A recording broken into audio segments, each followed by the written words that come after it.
All right, good evening, Farmer fans. Welcome to tonight's game. We are at Bull Memorial Stadium over here in Bridgeport as your Fighting Farmers are going to take on their first district game against the Bridgeport Bulls. Go ahead there, Nelson. No, just something different that the boys have done tonight. You know, normally we've got 4 captains that go out there, the whole team interlocked arms, and then our 4 captains, you know, we all walked on the field. It was just something really good to see. I don't know if they're getting a view on that. We're still working on our monitor screen, but it's just really cool to see the unity. You know, we were talking about that in pregame. Well, remember the theme this year, brotherhood, and you're seeing it right there. Yeah, you know, last week or week before last, we played community. We had the gold uniforms, you know, and across the back were, you know, a normal last name of a player would be, it said brotherhood. You know, and I remember Coach always saying that the name on the front means more than the name on the back. Yep, absolutely. You know, interlocked with arms, like I said, so it's a good sight to see. Looks like the Bulls won the toss and deferred. My guess is Farmersville will be taking the ball here. There's a little bit of a breeze here tonight going from left to right on your screen.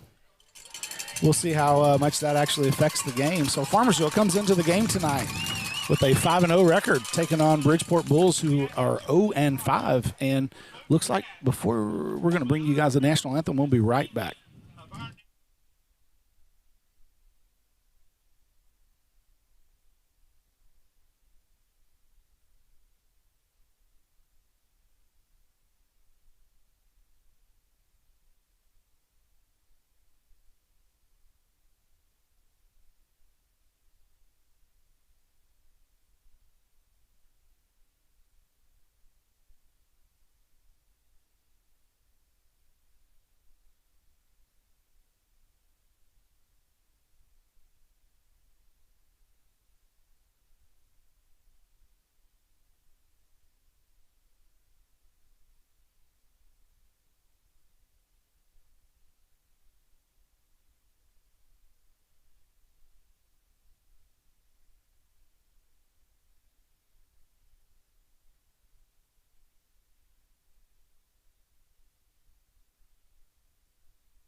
All right, that was the may not be able to hear that at home. Looks like the home crowd and the visiting crowd joined together to sing the national anthem. There might have been a small technical difficulty up there in the press box. Regardless, it's game time here in Bridgeport. Thankfully, we had the microphones turned down for that. Yeah, Nelson was serenading to you. So to reset, your Farmers 5-0, undefeated on the season, coming in and take on the winless Bridgeport Bulls. But don't let the records fool you. This is Bridgeport's homecoming game. They've got a few players that have been out that have came back tonight.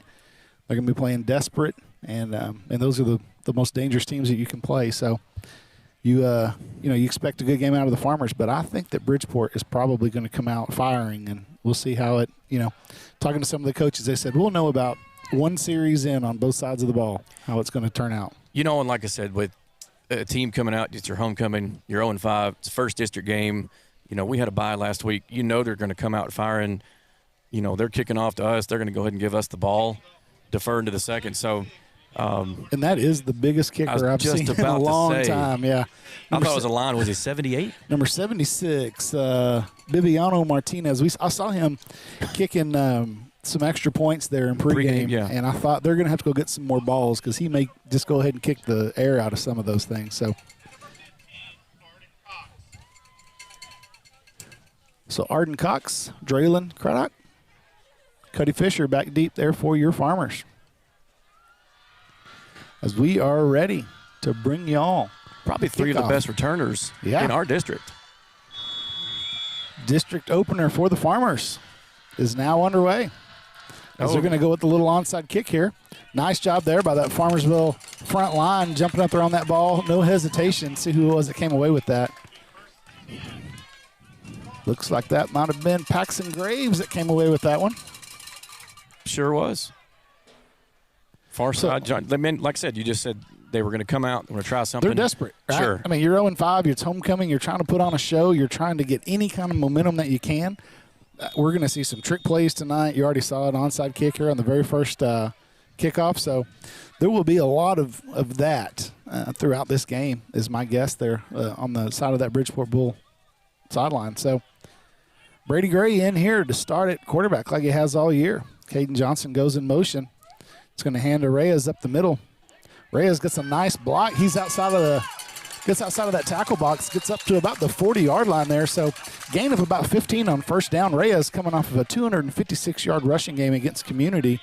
And Farmersville is averaging 343 yards rushing per game this year, which is one of the tops in the area. Those are staggering numbers, Brian, for a high school. And coming off what we, came from last year to this year, Sure. It's a 180-degree flip. Absolutely. Gray, another give to Reyes, looking for some room around the left side. Picks up about a yard before he's brought down by number 8.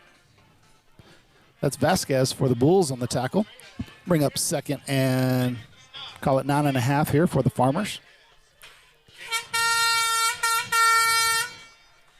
Caden Norman, Draylon Craddock, receivers here on the near side. Arden Cox on the far side. Looks left, goes out to Norman. Good defense by number 2 there on Norman. Kind of an awkward-looking play there because there were a lot of players that were standing around on the snap, and I think that I thought it was going to be a false start. I did too. I thought maybe it was a false start or offsides, and they were taking a chance, and that's what Brady just looked at the sidelines and kind of gave them the shrug, like I thought we had them offsides and we were just going to take a chance there. But it's a 3rd and long here. Yeah, so incompletion there on second down. We'll bring up 3rd and long. Farmers stay in the same formation. Reyes behind Gray as Craddock goes in motion. Gives to Craddock going around the right side, looking for a block. Cuts it up at about the 40-yard line, but good pursuit there by the Bulls is going to drop him for a gain of about 1 only. So 4th and 9 here. Farmers keep the offense on the field. I was wondering what Quinlan was going to do in this setup. You're on the 40. Obviously, you don't have the leg to get the field goal. Sure. There's no reason to punt. You're going to put it back out on the 20. So your offense has played so well, especially rushing the ball. You got 4 receivers out with Reyes in the backfield. Gray rolling around to his left, looking for somewhere to go. He plants, turns back around, tries to get rid of it, goes out of bounds. They're going to call intentional grounding there, as he was in the grass, but there was no receiver in the area. So that'll be a turnover on downs by the Farmers, as Bridgeport will have really good field position on their first possession, just like the Farmers did. So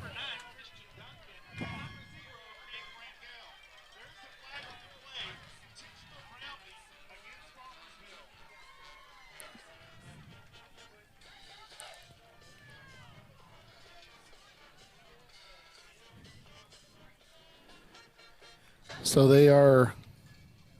They'll decline the penalty and they'll take the ball right there from where it was.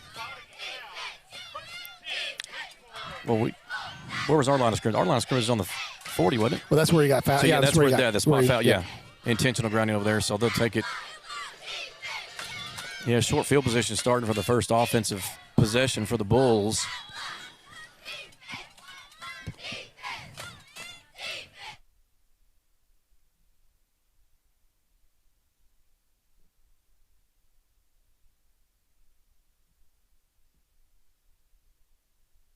No, you're good. We're going to keep talking here. Sure. As missed that first play as we were working on a few technical difficulties here. It looks like the Bulls picked up about 6. Yeah, quick run up the middle. Get it down to the Farmersville 41-yard line.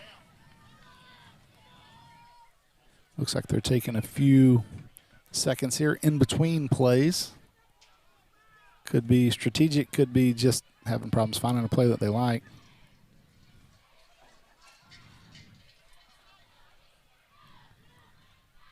Second 4 upcoming. Handoff up the middle. That's number 14.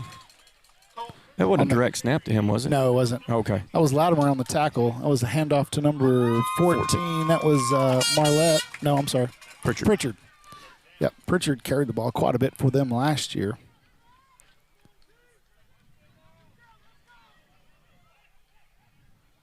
Not something you see a lot in high school football. Just a side note that I just picked up when you were talking about Pritchard. I saw it on the back of his jersey, and then obviously you've got Rangel on the quarterback, number 0. So you don't see a lot of names on the back. Right, yeah. Of high school players. Nice job there by the Farmers. Swarm Rangel's of him. going to be really close to the first down. Latimer in there on that tackle again. Got a little help there by number 35. That was Logan Walker. So they do give them the first down. So Bridgeport gets their first down of the game as that moves the sticks, resets the down. It's going to be 1st and 10 for the Bulls from the Farmersville 37-yard line.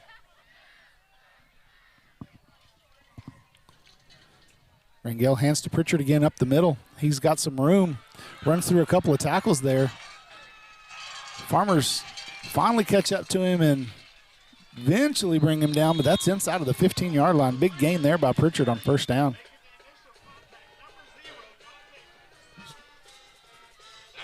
So they will move the sticks again. So referee lets them reset. So it'll be 1st and 10 inside of the 15 for the Bulls.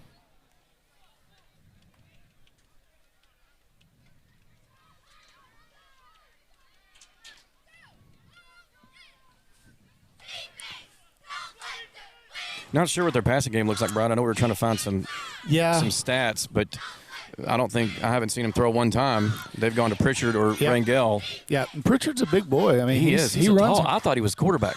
Yeah, he runs hard. And I think he has taken some snaps, some direct snaps before in the past. But he is the He's halfback. definitely got the body of a quarterback. Yep.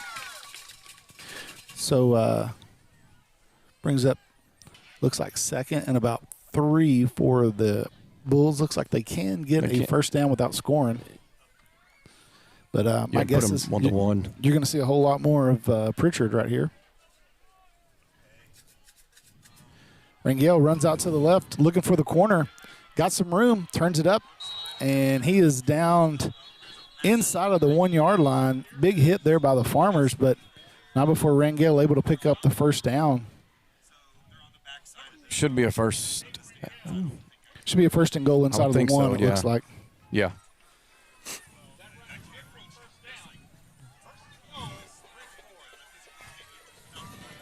The referee's going to start the play clock and the game clock again. So, again, Bridgeport being really deliberate as they call these plays in, taking a lot of time off of the clock, and that is designed solely to keep that Farmersville offense off the field. Pritchard, handoff up the middle, and he is met by Tayshawn was right through that line. Tayshawn Davis was right there. Looked like that might have been Levi that was with him, Levi Smith. Well, we were talking before the Levi's averaging 13 or 14 tackles a game. 14 tackles a game. I mean, Damian Gonzalez is 13. That's a big loss there on first down. A loss of 3 makes it, knocks it back down to the 4-yard line. Now, and we noticed this that in pregame, Bridgeport's got a really big offensive line, but we didn't look like they moved that well. Tayshawn, for as big as he is really quick. Yeah. Really quick, and he showed it right there as he was able to shoot the gap and get the tackle for a loss. Pritchard up the middle. Looks like he's going to be dropped. No call yet. I right think it's going inside to be of the 1 again. A half-yard line. Yeah. So 3rd and goal here for the Bulls. Big opportunity to stop the Bulls here for the Farmers.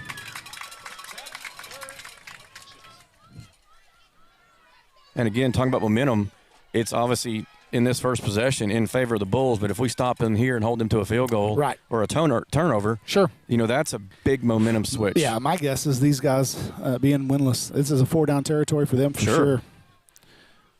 Rangel takes it out of the shotgun. Farmersville moving around up there on that front line, and he just kind of bulls his way in, and he scores for the Bulls.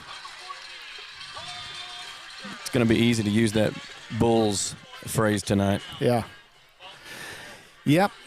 So Pritchard punches it in for the first score of the game. Bridgeport takes a 6-0 lead here, pending the PAT. And considering how well he looked on that drive, my guess is you're going to see him carry the ball another 25 or 30 times tonight.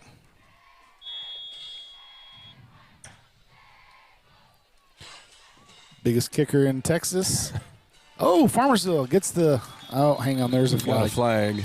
Might have been a reason why they were able to get their hands on it. Might have been an offsides there. Doesn't look like anybody's moving. Let's see if – Yeah. So it is a Bridgeport It is an offsides. Let's see if Bridgeport decides to go for it or not. So to move it up, yep, he's going to send his offense back on the field, and they're going to go for the 2-point conversion here. Again, considering how good Pritchard's looked carrying the ball, not a big surprise. I mean, yeah, now that, like he just said, moving half of this is the goal, I mean, that's a big difference. Sure. I mean, you're trying a 2-point conversion from a 3. Now you're trying it from the 1.5. Sure. Big difference. Rangel takes the snap, fakes it to Pritchard. Oh, and the tight end is wide open and drops it. You know, it's like the free throw or the layup. Sometimes those are the hardest catches to catch when there's nobody within 30 feet of you. That's exactly right. Yep. It's like that can of corn in outfield where it's just popped up and everyone's already running in because they know you're going to catch it, and it just pops out. So, well, after 7 minutes here in this first half. And that was quick. Yeah. Well, again, they're taking so much time in between plays. And, we got to get this Farmersville offense clicking so we can put a little pressure on that Bull defense.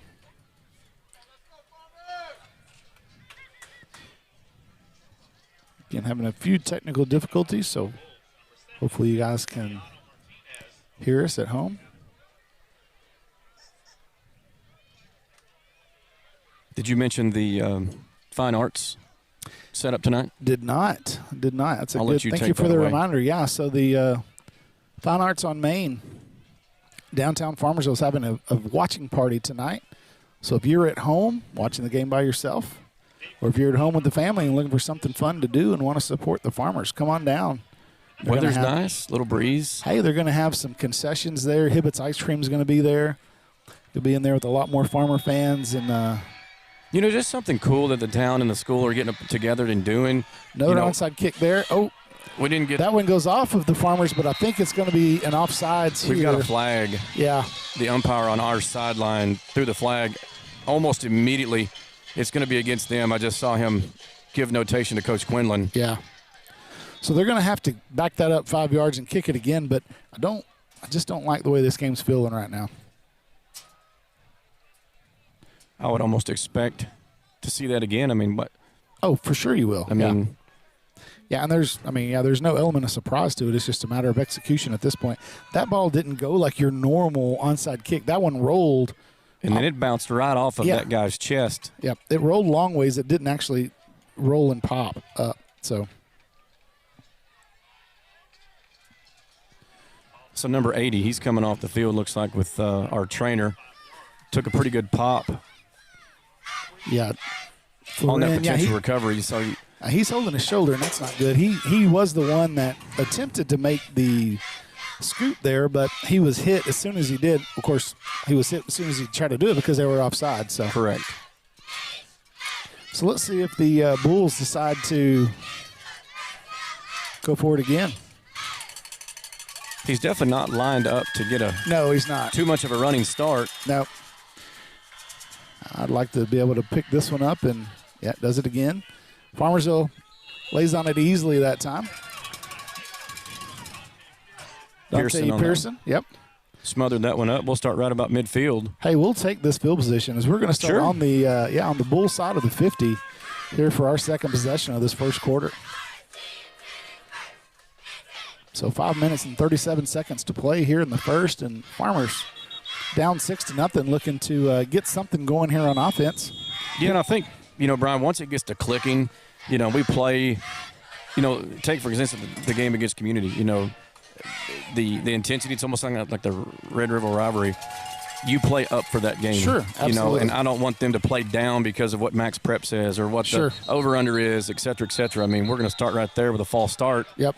And we just can't have that. No, it's all about execution, right? So you've got to be able to focus on whatever that job is that you need to do, whether you're on offense or defense, you're on the line, or you're a skills, player, and knowing where to line up and what route to run. It's just it's a matter of executing right now, and that. Let's talk about one of the strengths of this Farmersville team is that offensive line. You can't run for 340 yards a game without having a really good offensive line. And my guess is we're going to see them kind of lean on that offensive line here quite a bit, as they do give to Reyes right here coming around the left side. Nice play there by the Bulls. Yeah, no gain on the play. No gain, yeah. And you see those safeties, like, so that number 21 and number 9, those are your safeties that came running up and were, applying immediate pressure to the ball carrier. We're going to throw one over those guys right now. I can almost guarantee you that they're going to suck up, and we're going to send someone either on a backside post or someone's just going to go straight down the field. Well, they're playing pretty shallow as it is. Let's watch and see how quickly they actually collapse on the ball carrier, though, because they had really good pursuit there. And Coach Howard's a really good play caller if he sees that a couple of times. I mean, I'm taking one-on-one. Look at Cox on Rangel at the top. So the same play again to Reyes. Comes around the left side. He's got a lot of room. Good. Bounces off the first tackler down around the 20-yard line there. So, yeah, that time they didn't bring any of that pressure, and they didn't even touch him until he got down around the 30-yard line. So big game there for the Farmers. Well, great read by Brady there. And they really needed that play right there. It's been a couple of slow plays on offense for us and defense. We needed that big play. Set up on the 21 here. Yep, Farmersville is going to stay with their 3 receivers set. Reyes behind Gray. Yeah, Arden Cox got single coverage out there on the top side. Man. Hand to Reyes again. He is tackled by number 1, who really just kind of collapsed from that outside linebacker spot. A really good angle from here to see what he did there. He kind of went unblocked.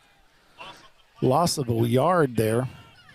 I still would like to see Cox against Rangel up there up top. Sure. I mean, even if number 9, that safety does drift back, we've seen Cox a few times this year. He can outrun that coverage. Athleticism, his speed, his vertical. I mean, I'm taking that chance. Well, and they will at some point because you got to show them that you can, right? Sure.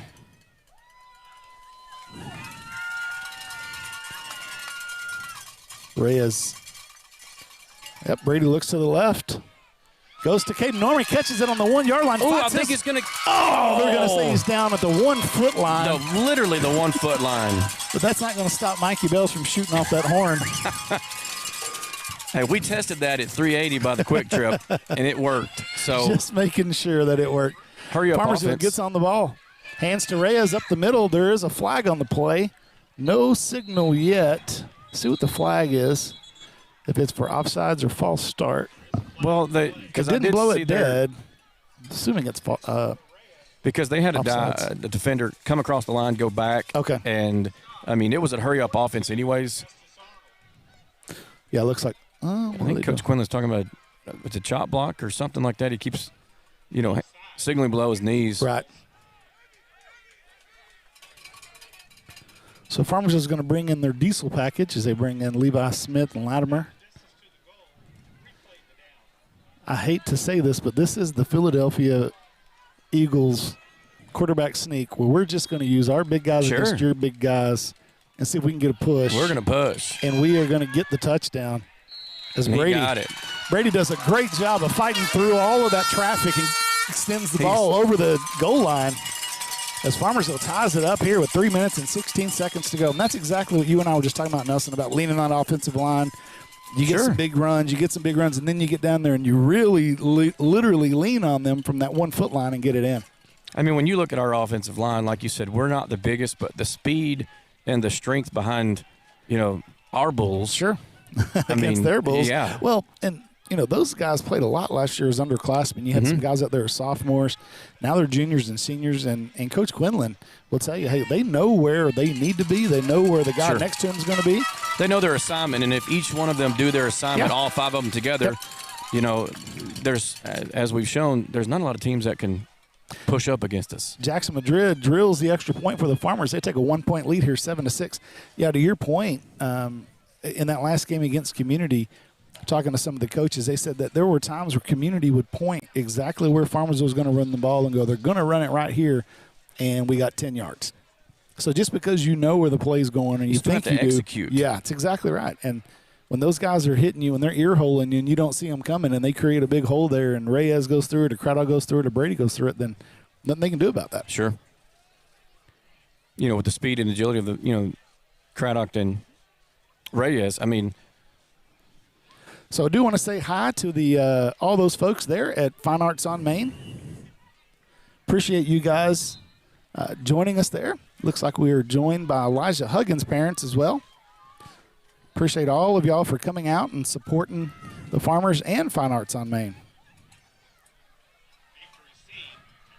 Lawn chair back home sounds pretty good right now. We'll be rolling in probably 1:30 this morning. It's going to, yeah.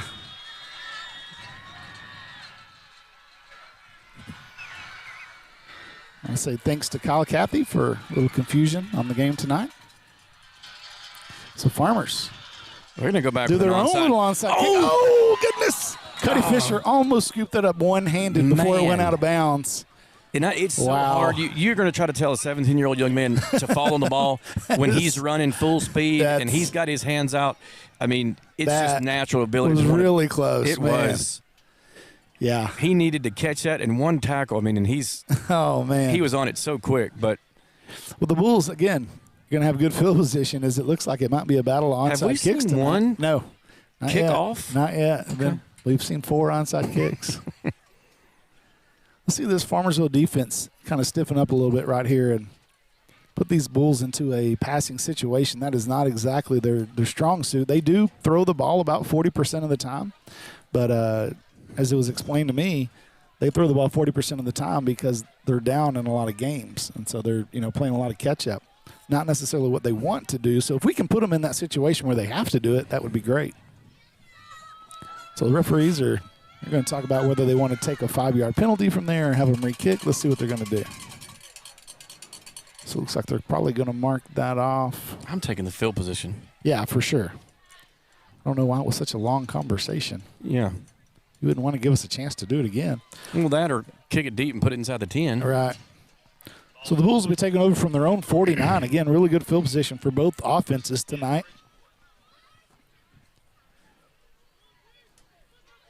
Looks like Pritchard in the backfield. 3 receivers for the Bulls. Pritchard offset to the right of Rangel. Looks like the ref is clarifying something for Quinlan over here. Coach Quinlan didn't like whatever he heard. All right. First down play upcoming as the Farmers move around on that defensive line, and there's Tayshawn in there again. I want to see who the other one was that was in that. Gonzalez was in there so quick. Man, he timed that, Brian. Perfect. He could have took the handoff from Rangel. Yeah, he almost did. And then Tayshawn was there to wrap up and put the punish on it. I mean, that's a big first down play there for the Farmers because now the Bulls are digging a little deeper in that playbook when you're looking at 2nd and 14. Big difference between a 4-yard gain and a 4-yard loss. loss. That 8-yard swing is a big difference because it determines their play selection. Sure. Now they're 2nd and long. Absolutely. Possibly could see a pass here. First one of the game, Pritchard in the backfield. Rangel rolling out to the right is going to look to throw the ball. Getting some pressure by Logan Walker. Gets his hands on him. Nice job there by Logan Walker as he gets some help from Latimer to clean that one up. Another loss there on 2nd down is going to make it 3rd and really long here for the Bulls. Looks like about 20. This is that kind of defense we just talked about. We really wanted to see them kind of bow their neck up and stiffen up, and they sure did here on these first 2 plays. So the Bulls are going to be in an obvious passing situation. And again, so let's talk about that Farmersville pass rush.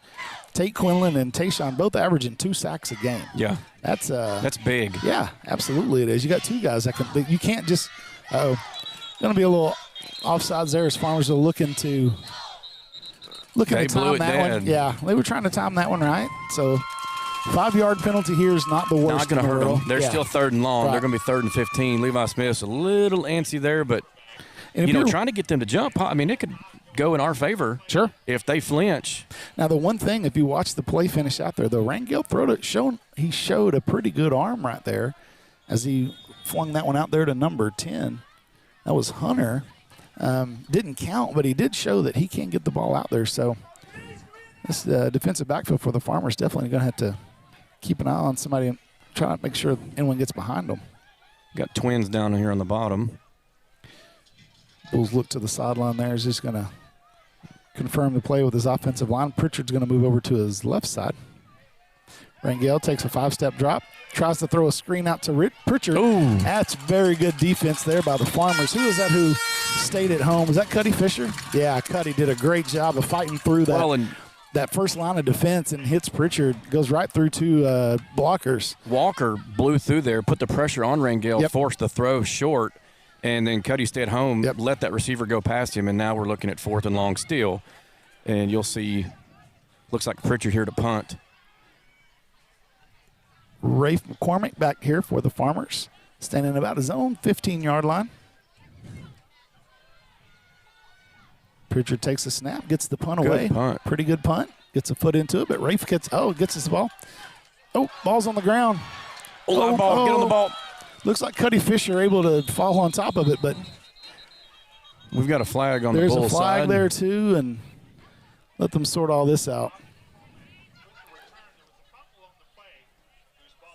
So Rafe with about a 10-yard return there before the ball came out. Looked like Cuddy was able to fall on it after kind of mishandling the ball the first time that he tried to jump on it. Let's see what this penalty is going to be. Looks like it could be in that range of like blocking the back or holding. Looks like it is going to be holding against the Farmers. So that's going to be a 10-yard penalty from there. Farmers will be taking over right outside of their own 10-yard line here with 38 seconds to play in this first quarter. You know, in a close game like this, you know, those penalties add up and can be the difference maker sometimes. Sure. You know, just like free throws in a basketball game. When you get down to the very end, the last few minutes, I mean, you can go back and look, penalties, you know, so. Free yards. I mean, this is a hard enough game as it is. It's a lot harder when you give up free yards on penalties. So the Farmers will start in their usual 3-receiver set. Pistol formation with Reyes behind Gray. Going to be a fake to Reyes. Gray goes out to Caden Johnson in the flat, just overthrows him a little bit. A little bit of pressure there on Gray, though, before he was able to let go of that one.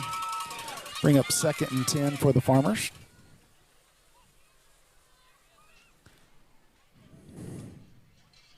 Again, Farmers are mixing in that pass a little bit here just to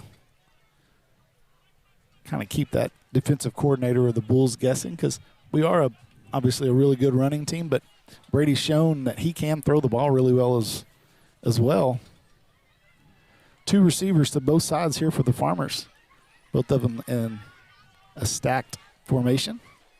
Hands to Reyes up the middle. He's taken down almost immediately by Vasquez. Short gain, if any, for the Farmers. It's going to bring up 3rd and long. Twins set up here on the Farmers side receivers. You got Craddock and well, they were stacked earlier, and let's see if they go back to that formation again, because it kind of seemed like it confused the Bulls a little bit. They're going to keep 2 inside. Yeah. So 4 receivers. Reyes in the backfield with Gray. That is going to be the end of the first quarter. So at the end of the first quarter from over here at Bull Memorial Stadium, your Farmers up 7-6 over the Bridgeport Bulls in their district opener. Nelson, kind of a tale of 2 drives there, really. You know, the Bulls go down there in their first drive and look really good. And then the Farmers, you know, on that second drive come down and look really good. And so well, it goes back to what we were talking about. You know, that second drive that we got, you know, I don't know what was up with the first one, but that second drive, you know, they executed plays. They chewed away at the yards. They got 8, you know, and then that frustrates Bridgeport, puts them in a penalty situation. We get advanced yards, you know, those free yards. And then a long pass down to Caden Norman. Great catch, right on the goal line. Absolutely, yeah. And again, right there at the goal line. And I think he did fall across. It was really close. It was close. Yeah, it was Mikey really Bales close. thought it was because he blew the horn. Well, yeah.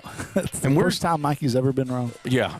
So we are trying to find a name for the touchdown or big play horn.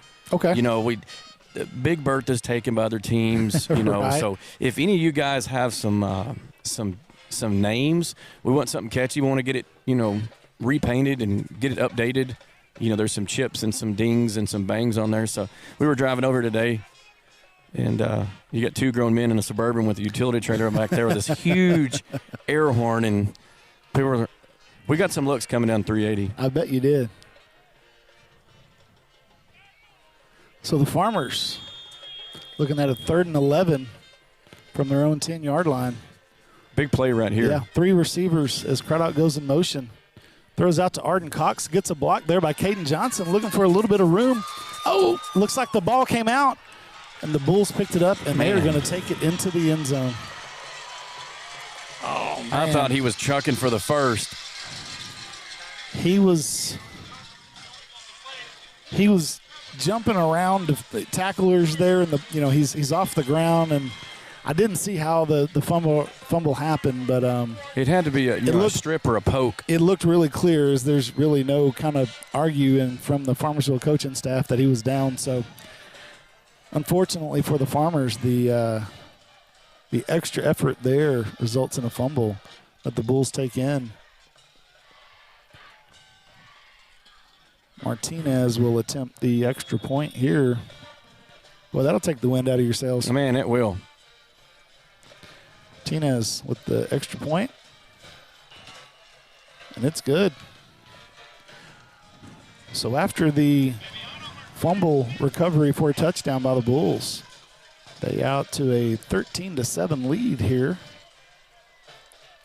We'll see how they bounce back here, because, that obviously the sail, the wind has been yanked out of the sail. I'm watching the sidelines here. And I was watching the exact same thing. The body language is not great right now. You're seeing there's some frustrated coaches and some frustrated kids.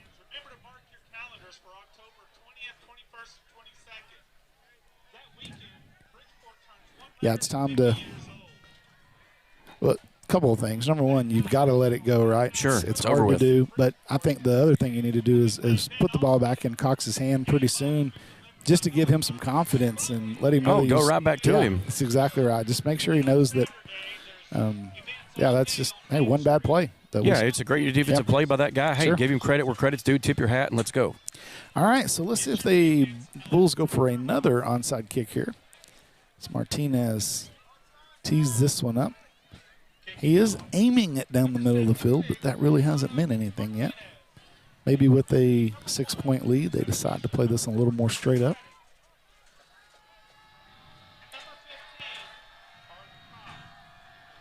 He's a left-footed kicker, so they're going to try the onside kick again. They're aiming over to that right side. They sure do. Gets the big hop there, and the Bulls come down with the ball. Dang. That is actually a really good onside kick. That was a great onside kick. I watched it bounce in the air, and they timed it because they're moving. Obviously, we can't really come across. It just hopped right over our receiver there. And the Farmersville coaching staff is asking for something, maybe an onside again, offside, but I don't see a flag. So it looks like the Farmersville defense going to be taking the field. So that's two really tough plays to swallow if you're a Farmer fan. Well, sure, because we're the ones usually doing the onsides and recovering them. We've done them 4 or 5 times this year and recovered 75% of them. Yep. Again, need this defense to really step up right here and swing this momentum back in the Farmers' favor. First down play for the Bulls is going to come from their Farmersville 48-yard line. She got Rangel and Pritchard in the backfield again. Rangel staying in the shotgun as he has the whole game so far. Takes it, hands off to Pritchard right up the middle. Nice job there by the Farmers, though. Kevin Oliver in there on that tackle with Capetillo. Gonzalez in there. Huggins comes in there to help clean that up. Just a big mess of Farmers there. Keeps Pritchard to no gain there on first down. And I tell you, if they can slow that play down right there and get the Bulls kind of out of their comfort zone, then that's going to agree with that, Brian. Farmers' hands. He's their momentum. Him and Rangel, their momentum. That's it. Yep.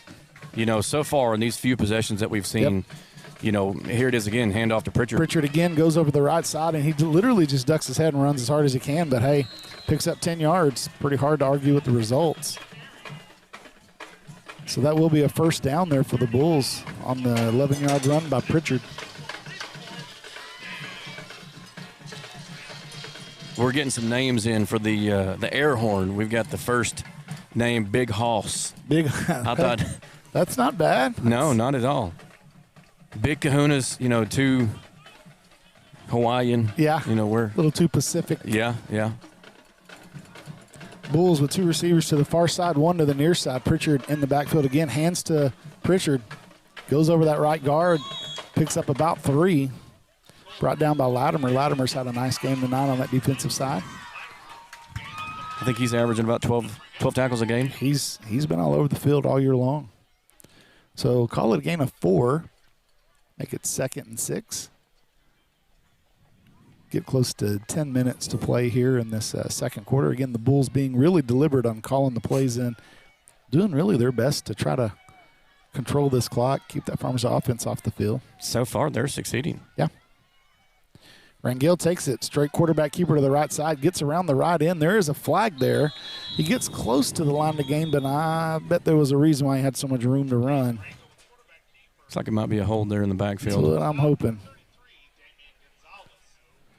Gonzalez on the tackle for the Farmers, but they will be marking that one back 10 yards from the spot. So Bulls will be rerunning their second down play after the 10-yard mark off.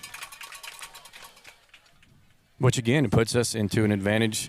You know, they're looking at second and long here. It does until Pritchard picks up 8 or 9, you know, and if you can keep him right here from picking up 6 or 7 yards and keep them in a third and really long, then I think, you're really kind of dictating what they have to do at that point. Sure.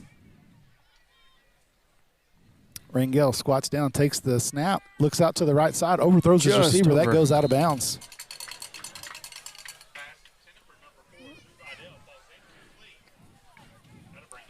So it's going to bring up third down and 16 here on the overthrow.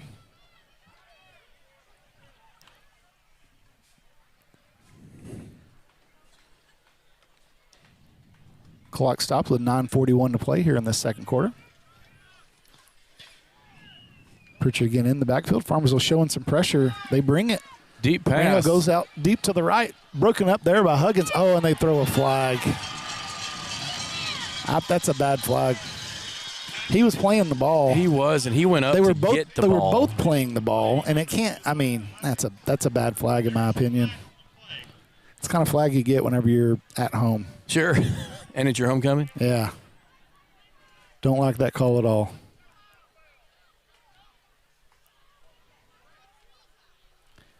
Nope. Huggins had good. He had good position. He played the ball. Any contact was incidental. Levi Smith catches him at the line of scrimmage, but pitcher fights through it. 5 yards. Yeah, man. Eventually brought down by Tate Quinlan, but he picked up quite a few yards after contact there. You know, and that's something that coaches look at, after contact, how many more yards is that offense getting? Sure. And that's because obviously if you make contact, there should be some sort of stop, not 4 or 5 more yards. So Farmers kind of backed up against the goal line here. 2nd and 6 upcoming. Pritchard again in the backfield. Farmers showing a lot of pressure, and they timed it again just right. I think that was Levi. That was Tate Quinlan. Kevin Oliver in there as well with Tayshawn. Big loss on second down is going to make it 3rd and about 10 now. Yeah.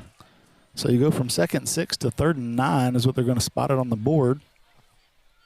Yeah, Tate just blew off that line of scrimmage past he did. his offensive lineman. And you've seen our defense a couple of times have been trying to time that snap, and when they have timed it right, you can't stop it. No. Again, we talked about how big that Bridgeport offensive line is. They're not real fast. So, again, if you can time it, that might have been offsides there against the Farmers. We had talked about that because they didn't blow the play dead. They let it play. And there is a Farmer down in the end zone, too. That's Pearson. He laid the pop on that kid that caught the ball, and he popped him and popped that ball right out of his hand. So hopefully this is just a stinger on his end. Yeah. Because he's definitely needed in the in that defensive backfield. He's really important. Yeah. So it is going to be offsides against the Farmers. Offsides against Farmersville. It did look like the offensive line of the Bulls reacted to that pressure that they saw coming. Mm-hmm. And I think that's what the Farmersville coaching staff is saying is like, hey, they stood up and we can continue the play. Blast game is definitely letting him know. Yeah, that guard stood up whenever he saw the pressure coming up to that A gap. And he's he and the referee are having what you would call a spirited conversation. Sure. Yeah, Pearson's getting, it looks like that, maybe that left shoulder is being looked at. Yeah, I think that's where he led with his shoulder there and put the pop on that kid. Obviously, the ball was expelled, which is good. So the Bulls are going to have 3rd and 4 from the 5-yard line. As Pritchard again in the backfield, they're going to hand it to him again. Man, we're back there. Yeah, and he runs through that. He's a strong kid.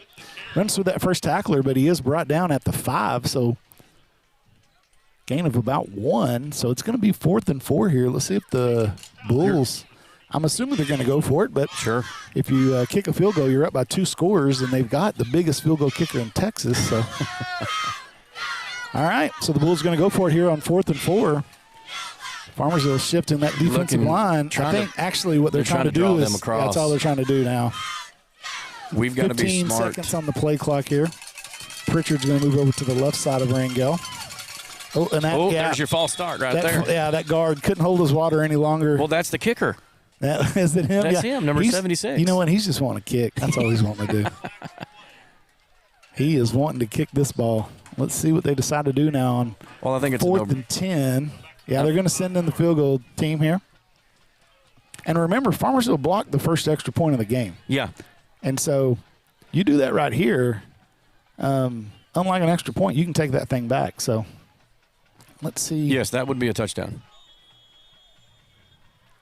That's a long way to run for just 2 points. Yeah, it is. All right, Martinez. Addresses it, kicks it. I think it's wide. He missed it. He pulled it to the right. So the Farmers bow up when they need to inside of that 10-yard line. Don't allow the Bulls any yardage.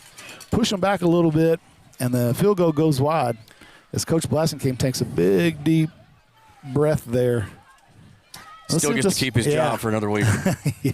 But, did not fall for that ploy to try to draw them off sides, the hard counts and the shifting of the running back. And that's something we talked about, Coach Quinlan and I did on the coaches show, is how important that discipline is going to be this week, because Bridgeport's also got quite a few personal fouls this year. They get a little mouthy. I mean, again, they've been on the losing end in some games, and some of them haven't been real close. And so, that frustration sets in, and their personal fouls fly.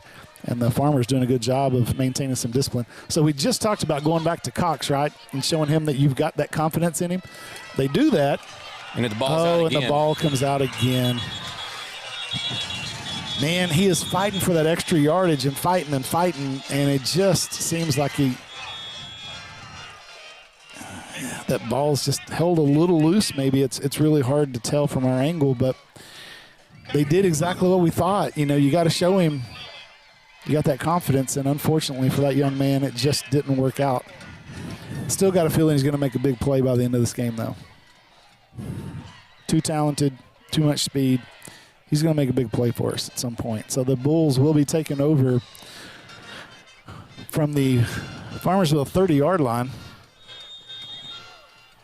Pearson is still on the sideline. Doesn't look like he's preparing to go back in, so they'll definitely be doing some work on him at halftime. 6 minutes and 15 seconds to play here in the second quarter. Rangel takes the snap, hands to Pritchard. Pritchard goes around the right side. He's got some room. Eventually brought down by Kevin Oliver, but able to pick up about 6 or 7 on the first down run. So they'll bring up second, about 3 here. But again, it's going to be the Pritchard show. I bet. Like I said, he got 7 yards on that play. Yeah. I bet he's averaging over 10 yards a run. 2nd and 3. Looks like this is going to be a free play here as the Farmers might have been off. Nice defense out there by Huggins, though. Oh, that's Cuddy Fisher. I'm sorry, is number 1. But it looks like that might have been a free play as everyone just kind of stood there. If it was a false start, they would have stopped the play. Correct. So the offsides against the Farmers is going to be a free first down here, as that 5 yards will move the chains. And I definitely understand, trying to time that snap, but when you time it wrong and miss, this is what happens. And those free yards, Nelson, you and I talked about, and those they add up. They can cripple you. Sure. So the Bulls will be taking over here. Taking over a new set of downs. 1st and 10 from the Farmersville 18. Again, nursing a 6-point lead here, 13-7, with 5:43 to play in the second quarter. Rangel looks for somewhere to go around the left side, spins out of it, goes back to the right. Ooh, they were all over there. Yeah. They stayed at home. Nice job there by Walker and Latimer. Draylen Craddock came up, helped on that one as well. That might have been a loss of 1. So bring up 2nd and 11 as that Clock continues to run inside of 5.5 minutes as, again, the Bulls are going to take their time getting this play in.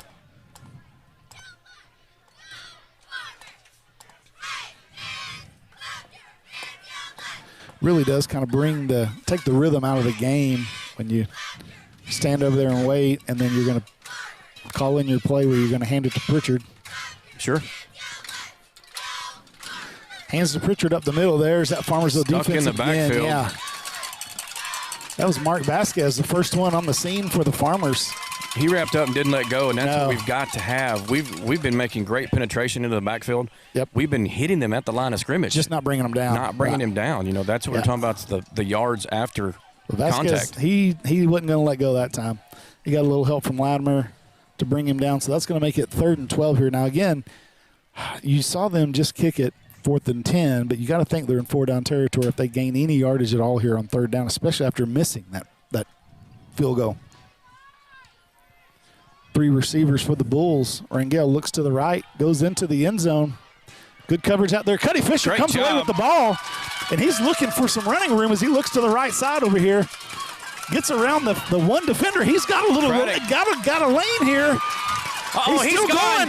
He's got one to beat. That was Pritchard. Pritchard bumbled him up a little bit there. We got it tripped up.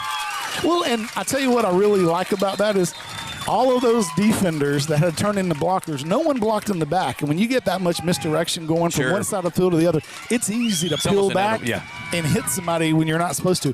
Really good job there by that Farmersville defense of turning around, turning into legal blockers, and getting this ball all the way back out to the Bull 46-yard line. And, hey, that's what we need. I mean, we've stopped them down here. Yes, that defense needed to be rewarded with the big play, and Cuddy Fisher comes away with it as he goes up and takes that ball away in the end zone. And a lot of defenders, when you get it in the end zone, they'll take a knee, you get the touchback, you bring the ball out. That's a 50-yard, 55-yard return. That's confidence right there by Cuddy Fisher as he brings that ball out, and he was looking for the end zone. Well, he had some good blocks here on the bottom. Yep. And no penalties. So, see what the offense is going to have 4 minutes here in this second quarter to go do something as Draylon Craddock goes in motion. It's going to be Hand to Reyes going around the left side. Nice little move there as he runs past 2 tacklers from the Bulls with just one cut. Really nice move there by Reyes as he gets out close to the line to gain. Let's see if they move the chains or not. They're going to call it 2nd and a foot. Coach Quinlan is going out and doing some extra coaching. Well, he's talking about them standing up. For some reason, they hadn't started the game clock, which is fine with me. We need that time. So. Oh, they did move the sticks. They are going to call it 1st down. Good. So this is probably going to be a penalty on your coach right there. This is going to be on the Farmersville sideline. But I can't disagree with him because what he's saying is that defensive line. What he's saying is that defensive line is there's doing a lot of chop blocking in there against this Farmersville offensive line, and now they're. The ref is going to talk to Coach Quinlan, the head coach.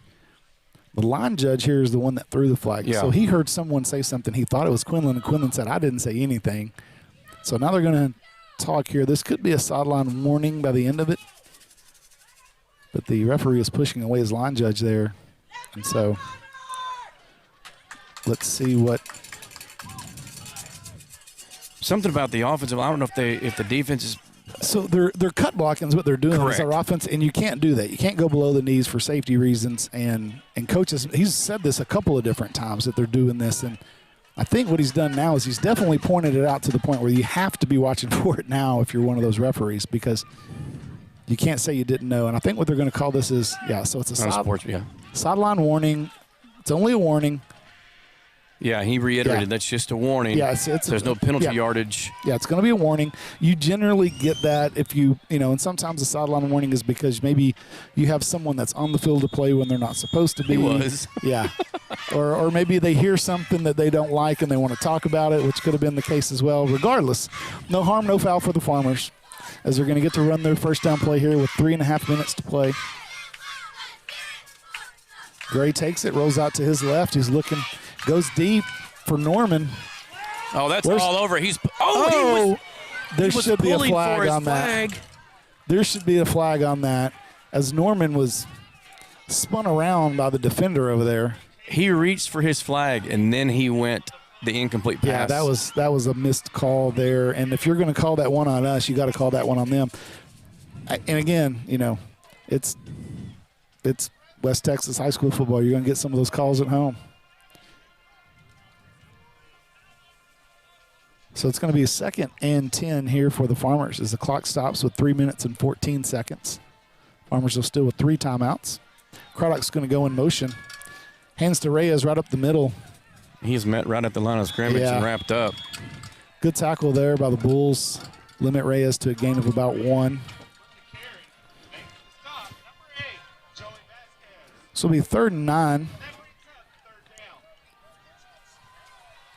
Coach Howard getting a little instruction from Quinlan on, you know, hey, this is 2-down territory or not. Do you need to get it all here or not? My guess is this going to be 4-down territory, especially if you can get some positive yardage here on 3rd down.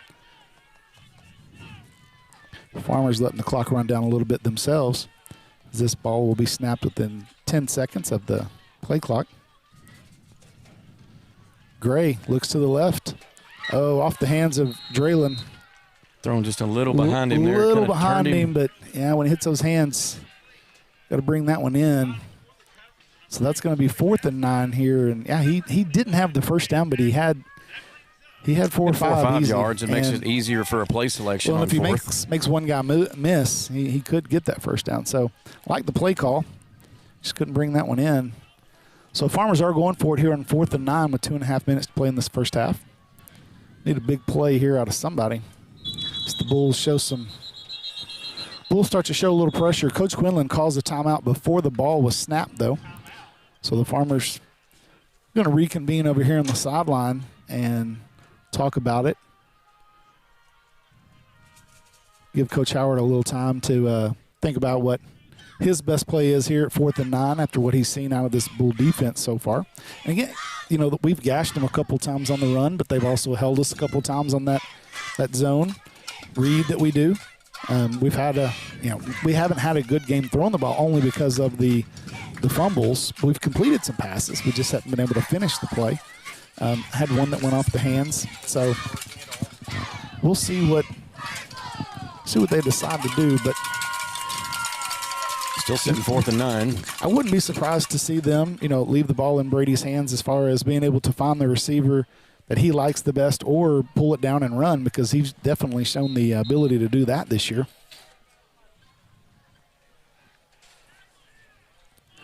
So the Bulls are going to come take the field for this 4th and 9 plays. The Farmers have got 3 receivers here on this near side. Caden Norman's going to be singled up on the far side. And I like the matchup that Caden's got. I mean, he's got Rangel. I know he's dropping back, but the little Bulls, bit of a size difference there. So Farmersville, Brady rolls out to his right, gets it to Johnson, but incomplete as the defender was right there to knock the ball away. And so that's going to be a turnover on down for the Farmers. So just an unfortunate series there. Man, yeah, I mean, Farmers come in averaging 46 points a game, and we've got 7. In almost a full half. Yeah, that's not. I was hoping to see a little bit more momentum switch after that big return. Yeah. By Fisher there on that interception. Yep. And really. Well, now with 2:22 left, and the Bulls have still got 3 timeouts. You can't give up a big play here. Now, they're not a big play offense per se, as you know, they've tried to throw the ball into the end zone and we picked it off. But Pritchard also can pick up yards in bunches. You don't want to see him get loose and gain a couple of yards here for a lot. Goes over that right guard area. So Farmers bring him down. Levi Smith on the bottom of that pile for the Farmers. A gain of about 6 again. So, again, he's getting nice chunks of – he's also limping a little bit right now. Did you see him? He was limping back over to that left side of Rangel. But, man, there he goes. We just talked about not being able to give up these big plays. And he is off to the races as he cuts back across the grain there against that Farmersville defense. And he's going to be into the end zone. Golly, we just talked about that. I mean, that's a 60-yard run.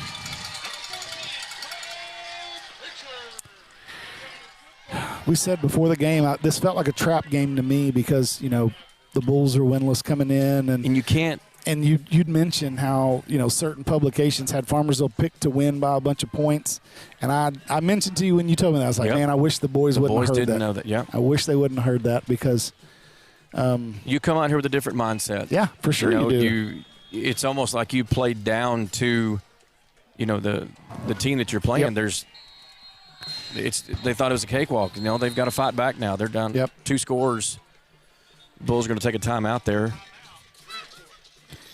Man, that is just a backbreaker because you know what they're going to do. That's the only big playability they have, and they're able to execute it. Man. Yeah, they haven't made a single catch. We've either batted them down or picked it. Right. So, yeah, well, the good thing, I guess, good news is, there is a minute 43 here that Farmersville is going to get the ball back, have a couple of timeouts. We do have the wind to our back. We've got some big play receivers. But the Bulls get the ball at the beginning of the second half. Yeah. Now, the momentum is definitely on that other sideline for sure. The Bulls called timeout here. I don't know if they're going to try to go for 2 to make it an even 14-point lead. That would be my guess. But let's see when they come out of the huddle what they've decided that they want to do.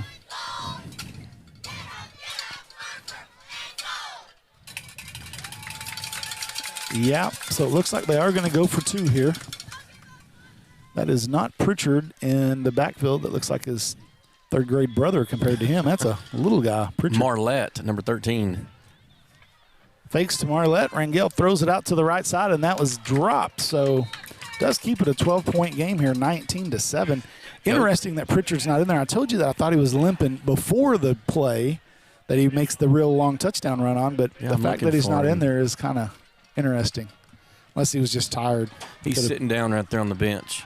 Yeah, I think he's just gassed. Yeah, I'm sure he's pushing, I'd bet say 200 yards rushing. Hey, man, he may have. I don't know.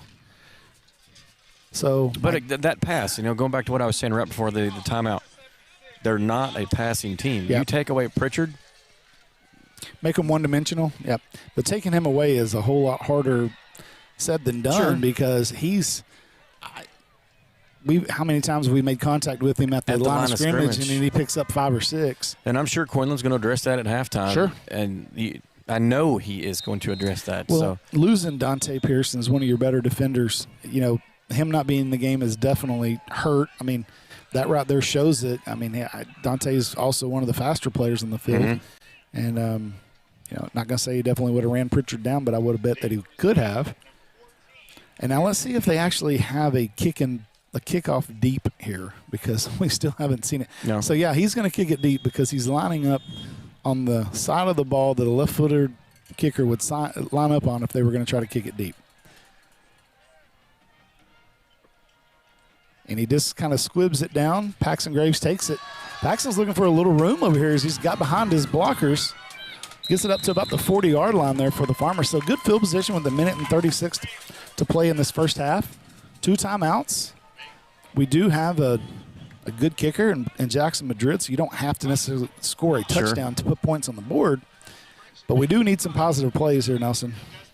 Yeah, we need to string a few of them together. Well, you need to be able to go into the halftime locker room and point at something and say, hey, we did this really well to end that second quarter.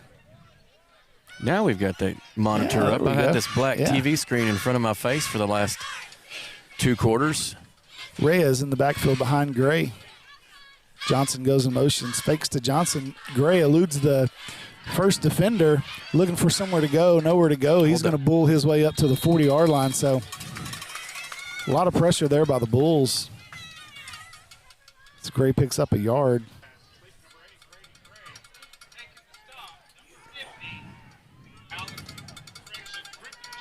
So Farmersville letting the clock run here a little bit. Minute 8 and counting down.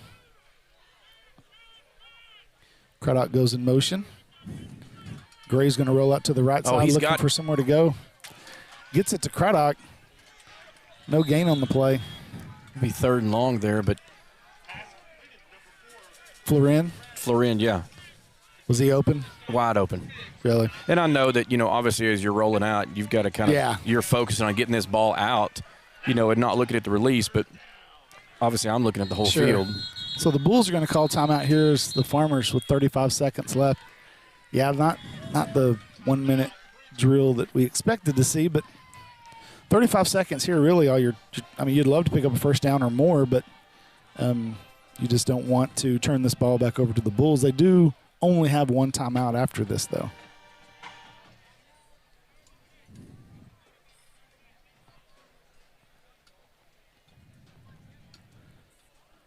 So this Farmersville offense would be looking for 8 yards coming out of the timeout to try to get the first down.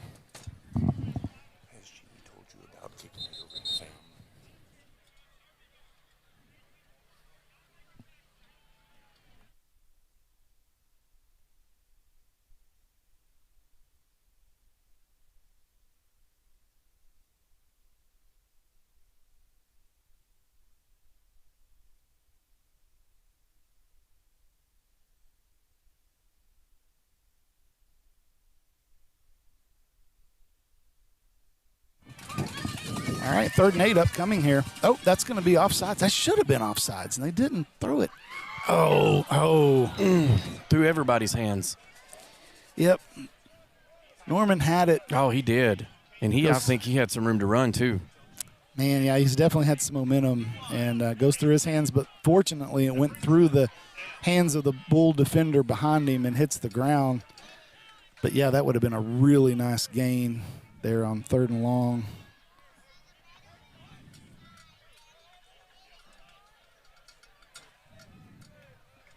So the Farmers will be punting with 29.7 seconds. Kevin Oliver back deep. Bull return man at his own 25-yard line. That is going to be a delay of game against the Farmers. Yeah, it just has not been a good first half, Nelson. Hasn't been real crisp.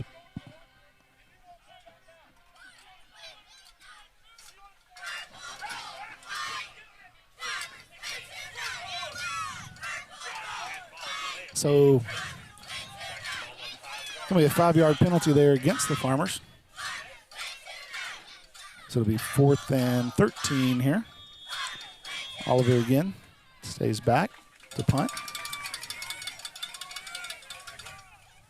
Oh, no. Snap goes over his head. Picks it up. Looking for somewhere to go. Makes a couple of guys miss. The one good thing is he's taking time off the clock, but now the Bulls are going to have a first down at the Farmersville 20-yard line with the timeout. We are trying to do a little coordinating on our side. Looks like we're going to be going live to the Fine Arts on Main. Correct. Here in just a little bit at halftime. Be able to check in on those guys.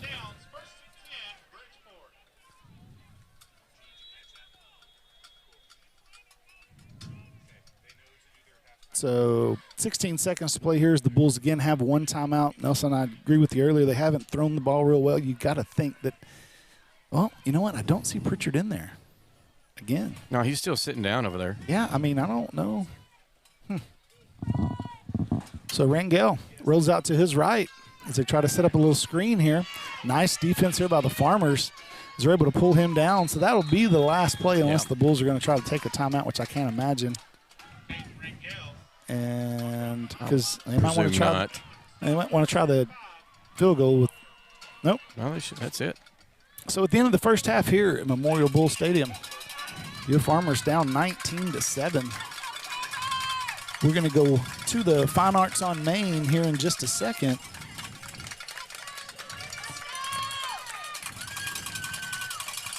So, all right. So Fine Arts on Main. You want me to have her talk yet?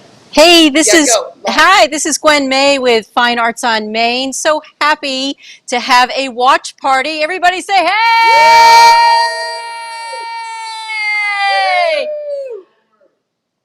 We are so happy to be watching tonight. Y'all are doing an amazing job. They're going to ask a question.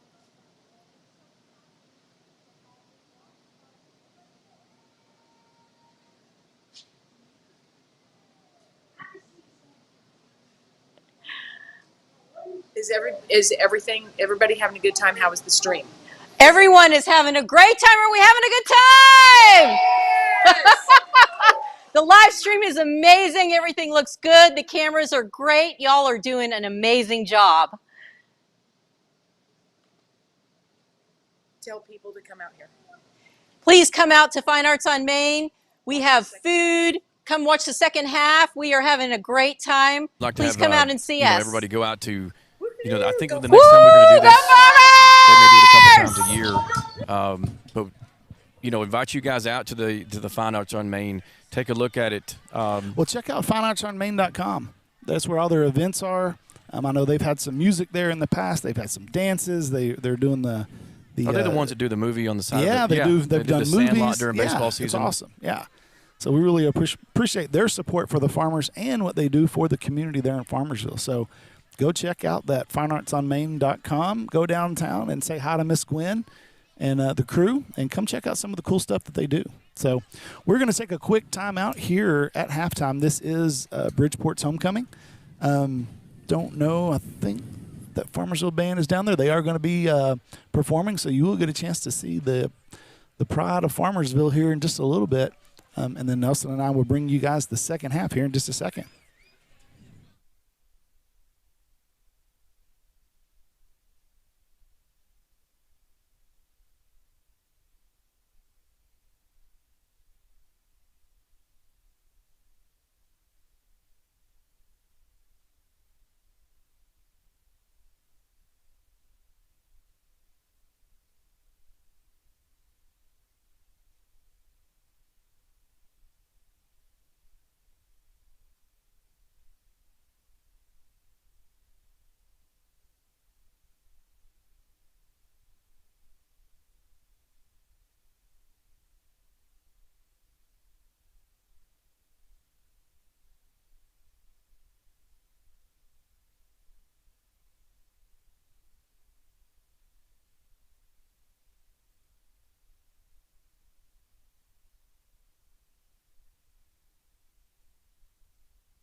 Ladies and gentlemen, Mr. Griffin Jones.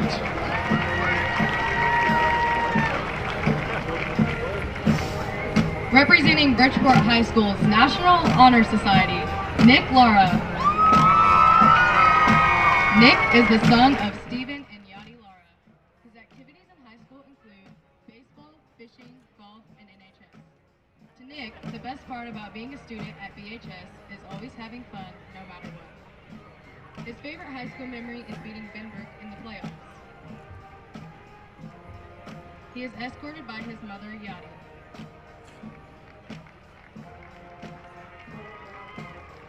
Ladies and gentlemen, Nick Lara.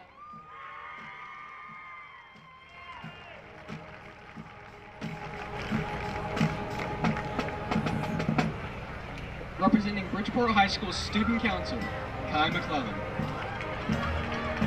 Kai is the son of Kelly and Shay McClellan.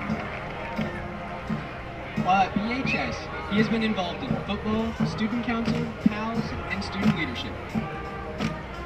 Kai thinks the best part about being a student at BHS is having lots of friends here. His favorite high school memory is playing football at AT&T Stadium. Kai is escorted by his mom, Shay. Ladies and gentlemen, Mr. Kai McClellan.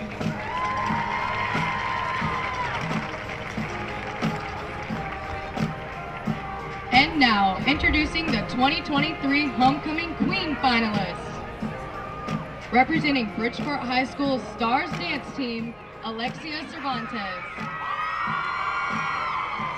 Alexia is the daughter of Jorge Cervantes and Thelma Martinez. Her activities in high school include the Stars Dance Team. Her favorite part of being a student at BHS is making connections with people and teachers. Her favorite memory is performing at the TCU games. She is escorted by her mother, Thelma. Ladies and gentlemen, Miss Alexia Cervantes.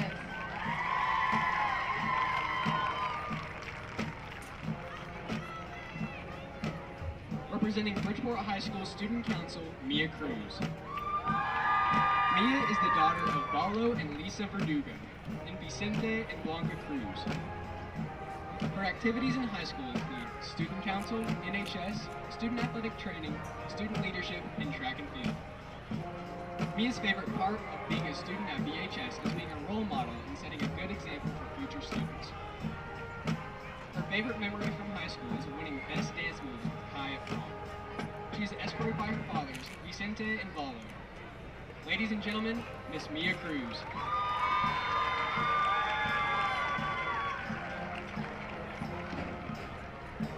Representing Bridgeport High School senior class, Aaliyah De Hoyos. Aaliyah is the daughter of Emilio and Cecilia De Hoyos. Her activities in high school include National Honor Society, basketball, softball, student council, and prom committee. She says the best part of being a student at BHS is being a part of a positive society. Aaliyah says her favorite high school memory is watching Valeria throw a snowball at Coach Schiermeyer. She is escorted by her father, Emilio. Ladies and gentlemen, Miss Aaliyah De Hoyos.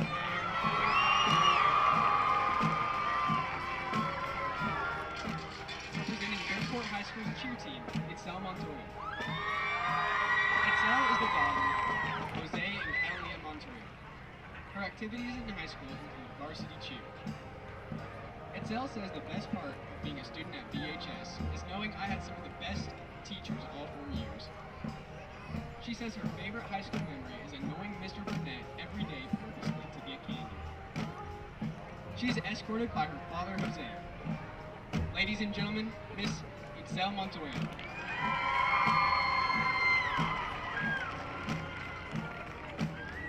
Representing Bridgeport High School's junior class, Aliana Williams. Aliana is the daughter of Chris and Amber Williams. Her activities in high school include Bridgeport's Mighty Marching Maroon. Her favorite part of being a student at BHS is that all of the staff supports you in everything and wants what is best for the students and pushes them to be the best version of themselves. Aliana's favorite high school memories are the Friday nights under the stadium lights. She is escorted by her father, Chris Williams. Ladies and gentlemen, Miss Aliana Williams.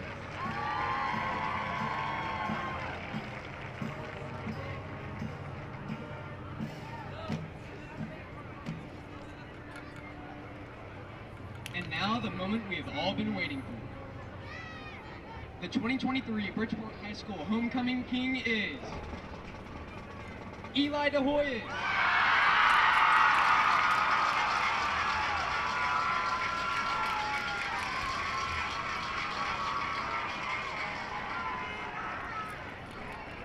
And the 2023 Bridgeport High School homecoming queen is Aaliyah DeHoyes.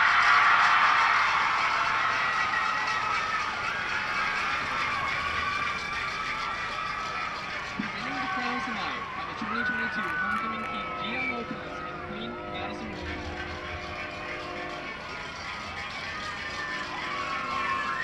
Assistant tonight are Kelsey Wilson, daughter of Sean and Megan Wilson, Tate Sandlin, daughter of Cliff and Jessica Sandlin, and Daniel Rentiera, son of Erica Rentiera and Antonio Rentiera.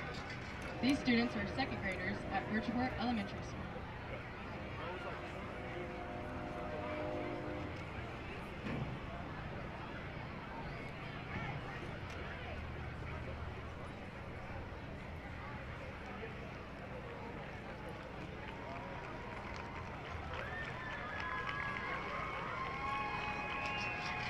Let's give another round of applause for our 2023 homecoming king and queen.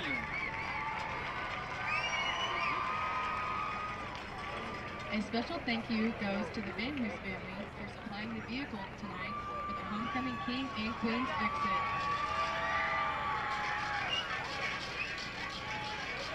I'm Kason Lampu. And I'm Piper Newland, and this concludes tonight's halftime ceremony.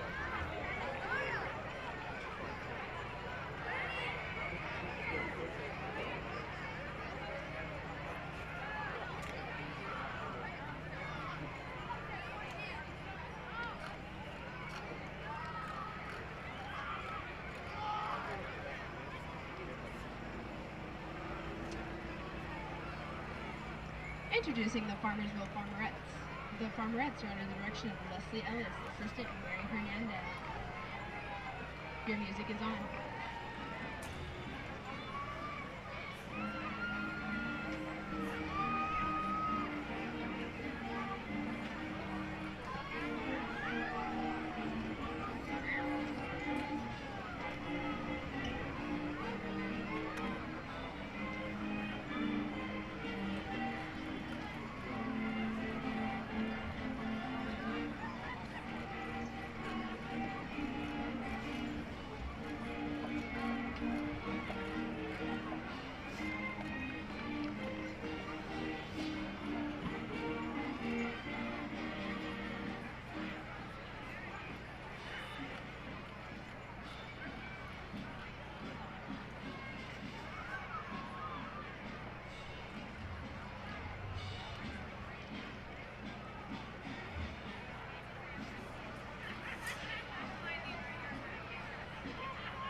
Lieutenant Arabelle Red, Lieutenant Alexis Tiffy, Lieutenant Abigail McGee, and Captain Haley Driver. Farmerette of the Week is Brooklyn. Spirit Girl of the Week is Yesenia.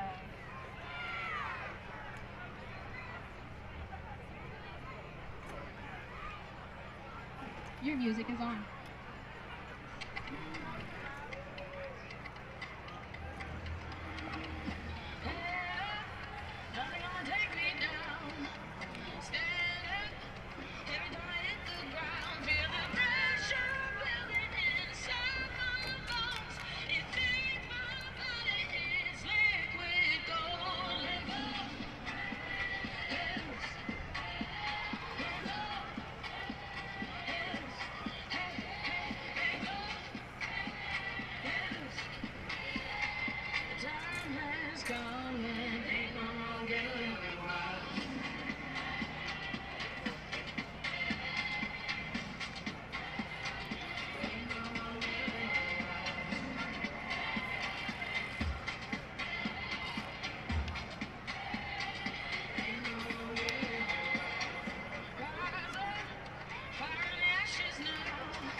Introducing, for your halftime enjoyment, Farmersville ISD is proud to present the Pride and Thrill of the Bill, the Farmersville High School Marching Band.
right, good evening, everybody.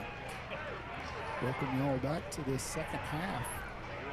A minute and a half here on the scoreboard before we get this second half kickoff going. Nelson, not a real crisp half of football for the Farmers. No, Brian, like I said, I know that Coach Quinlan's probably scratched the paint off that locker room. There's no doubt. And he's already addressing something with the referees. Sure. I wouldn't say that was a big play in it, but the turnovers, the costly penalties, and not executing the plays on offense, that's going to be your difference in this 19-7 score we've got here. So I'm hoping that they come out with a different tenacity, a different fire. I was going to say, I think more than anything, they're in that locker room. You've got to get their attention, right? Like you've got to get them to focus. You've only got 24 minutes of playing time. That's exactly right. You've got to take advantage of every possession that you get on offense. When you're on defense, you've got to bring number 14, Pritchard, down. And I say, again, I know that it's a whole lot easier said than done. He's a big kid, but he runs pretty straight up and down, and he's a big target. And, somebody's got to come in there and kind of take a shot when they get a chance. And I mean that in a clean way, but you got to go in there and bring the wood and let him feel those tackles. So a few seconds here away from kickoff. Farmersville will be kicking off to start this second half with Coach Walker and some of the, plays that he likes to run on this kickoff. You really don't know if he's going to kick it deep. Could be an onside. I think, Bridgeport's probably seen enough film on Farmersville. My guess is they're going to be lined up with their hands team out there. But I'd say kick it deep and let them try to go 80 yards. Yep. I mean, it gives us more opportunity to see if that defense contain them. Pin their ears back and get going.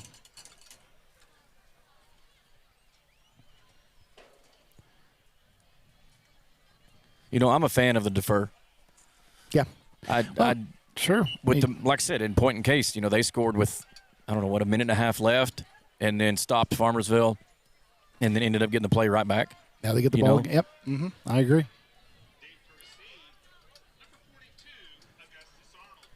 So Farmersville will have employ their two kicker system here, which does keep the defense guessing. So they do have their hands team in here. They have one receiver back deep. The Bulls do. So Madrid or Mendoza, either one could go with the onside, squib it, kick it deep, and they kick it over his head. There's nobody back there right now. Sure. I mean, if you pooch it just right, he's got to go back and get it. That's what they're going to do. Now that's going to go through the end zone or out of bounds, unfortunately. Dang it. Yeah, it goes out of bounds. So that'll be a 5-yard penalty. See if they want to re-kick that. My guess is they'll just add that 5 yards to the end. Goes out of bounds there. Is that they still get it on the 20 with the 5, or do they get an option to re-kick? You get it on the 25 with the 5. They'll put it on the 30. Kick was out of bounds. They do have an option of a re-kick, but I wouldn't take it. But yeah, most coaches are going to. Yeah, 30. that's exactly right. You don't want to take the chance of getting a much worse return. So.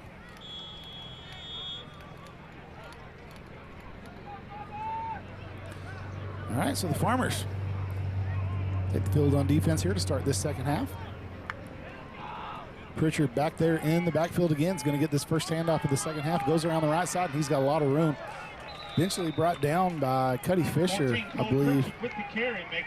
No, that was Draylon Craddock with the tackle.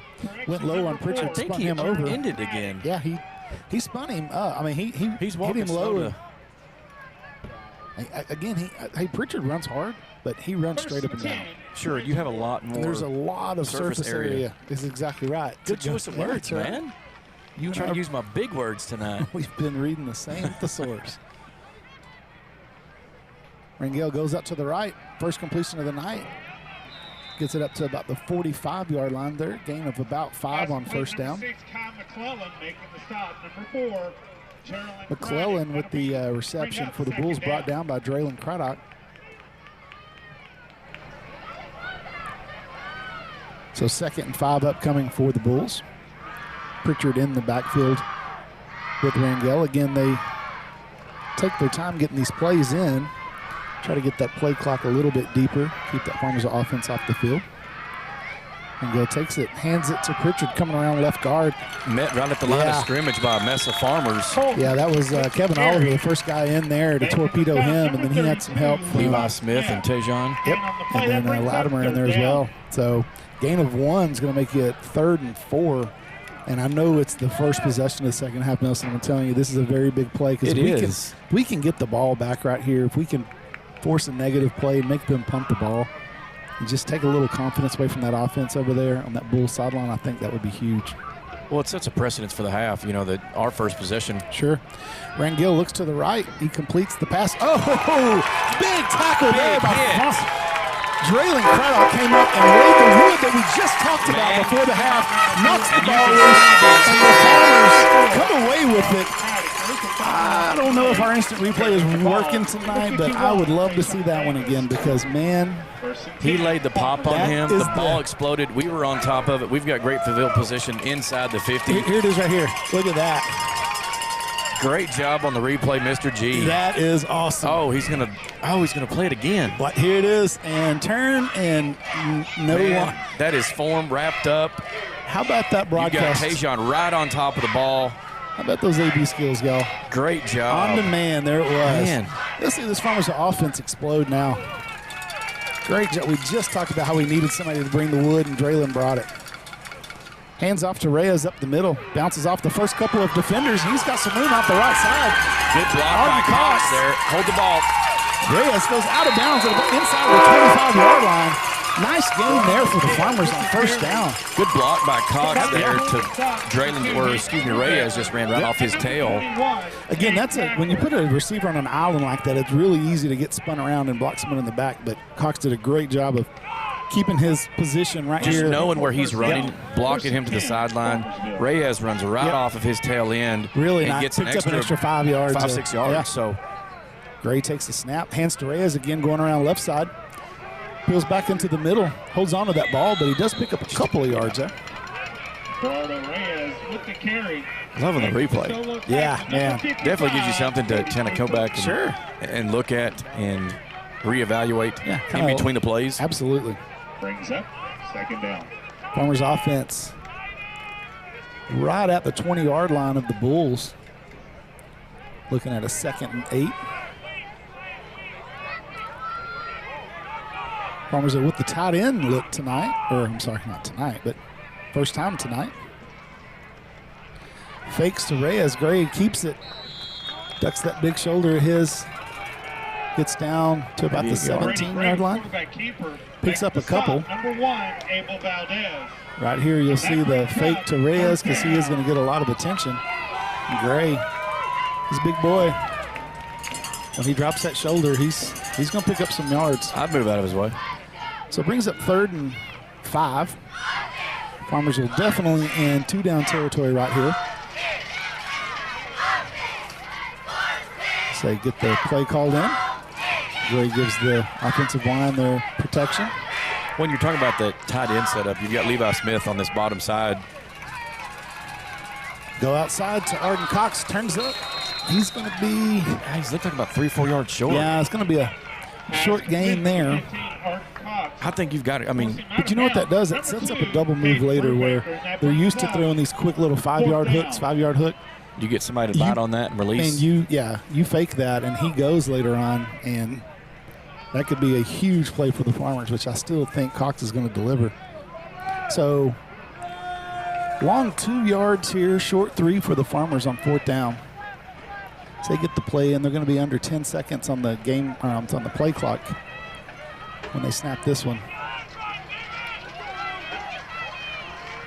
Hands to Reyes again up the middle. He's got a lot of room. He's got some extra.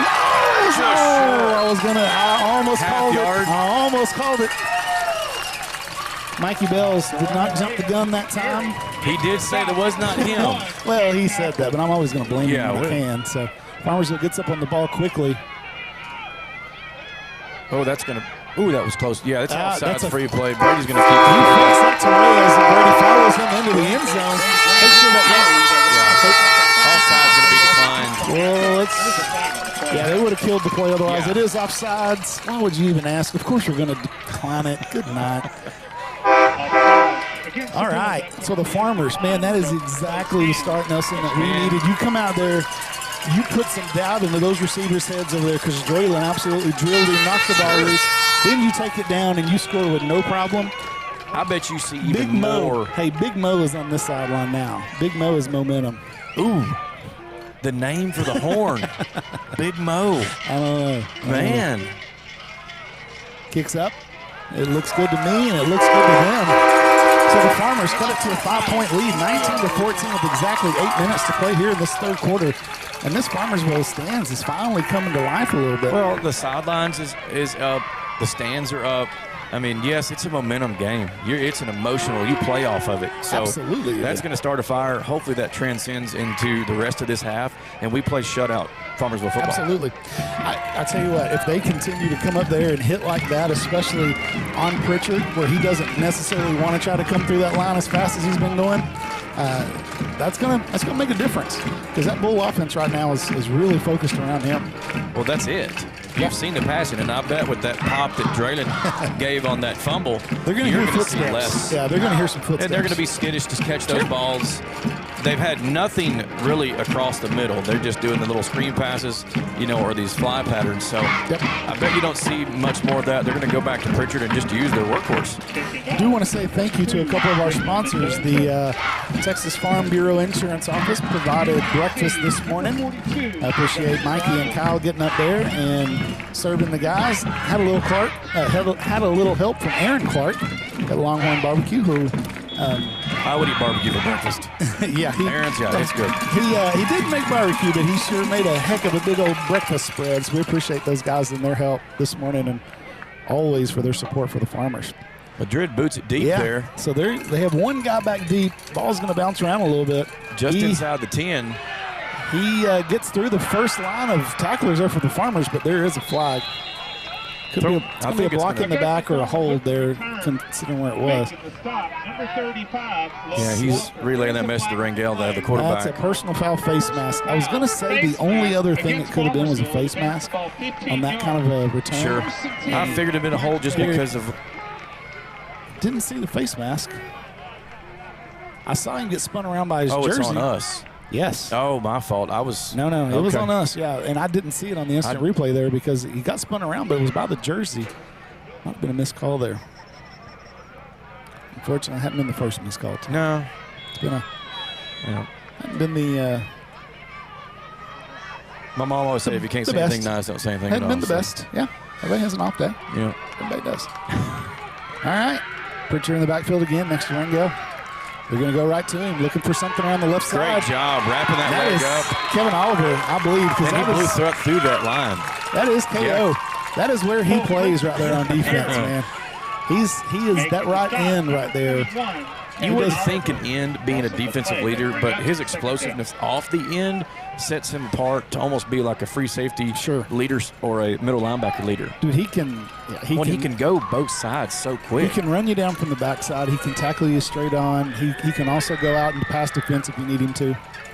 2nd and 14 here. Another handoff to Pritchard, looking for some room around that right side. Goes over that right guard, does pick up about 7, but it will be 3rd and long here for the Bulls. So we're going to be looking at about 3rd and 6 from their own 44-yard line. Making the stop, number 51. Another really big play here for the Farmers. Draylon is dancing around out there. He's wanting some more contact. I'm sure I don't blame him because this is the exact situation where he came up with the big hit last time. Is on 3rd and 5, and here it is 3rd and 6. See if they try to go up that same route again. Rangel gives to Pritchard, looking for some room around the right side. He is going to get the first down, man. And he just, like I said, he just runs with so much force and just almost like a bull in a china closet. He's no pun on the bull. Oh, he's still down though. We've seen him limping around a little bit tonight. Have an official's timeout. He's up though. He's limping. He has. Well, you got to think. He will have to come off for one play though because he went down. Yeah, so they're going to send him off. But yeah, he's probably carried the ball 25 times already. Every bit. He did that in the first half. Yeah, it's 6 minutes to go here in this 3rd quarter, and he's touched the ball a bunch. That does change the size of their offense anyway as Marlette comes in, and he's not near as big or as physically imposing as Pritchard.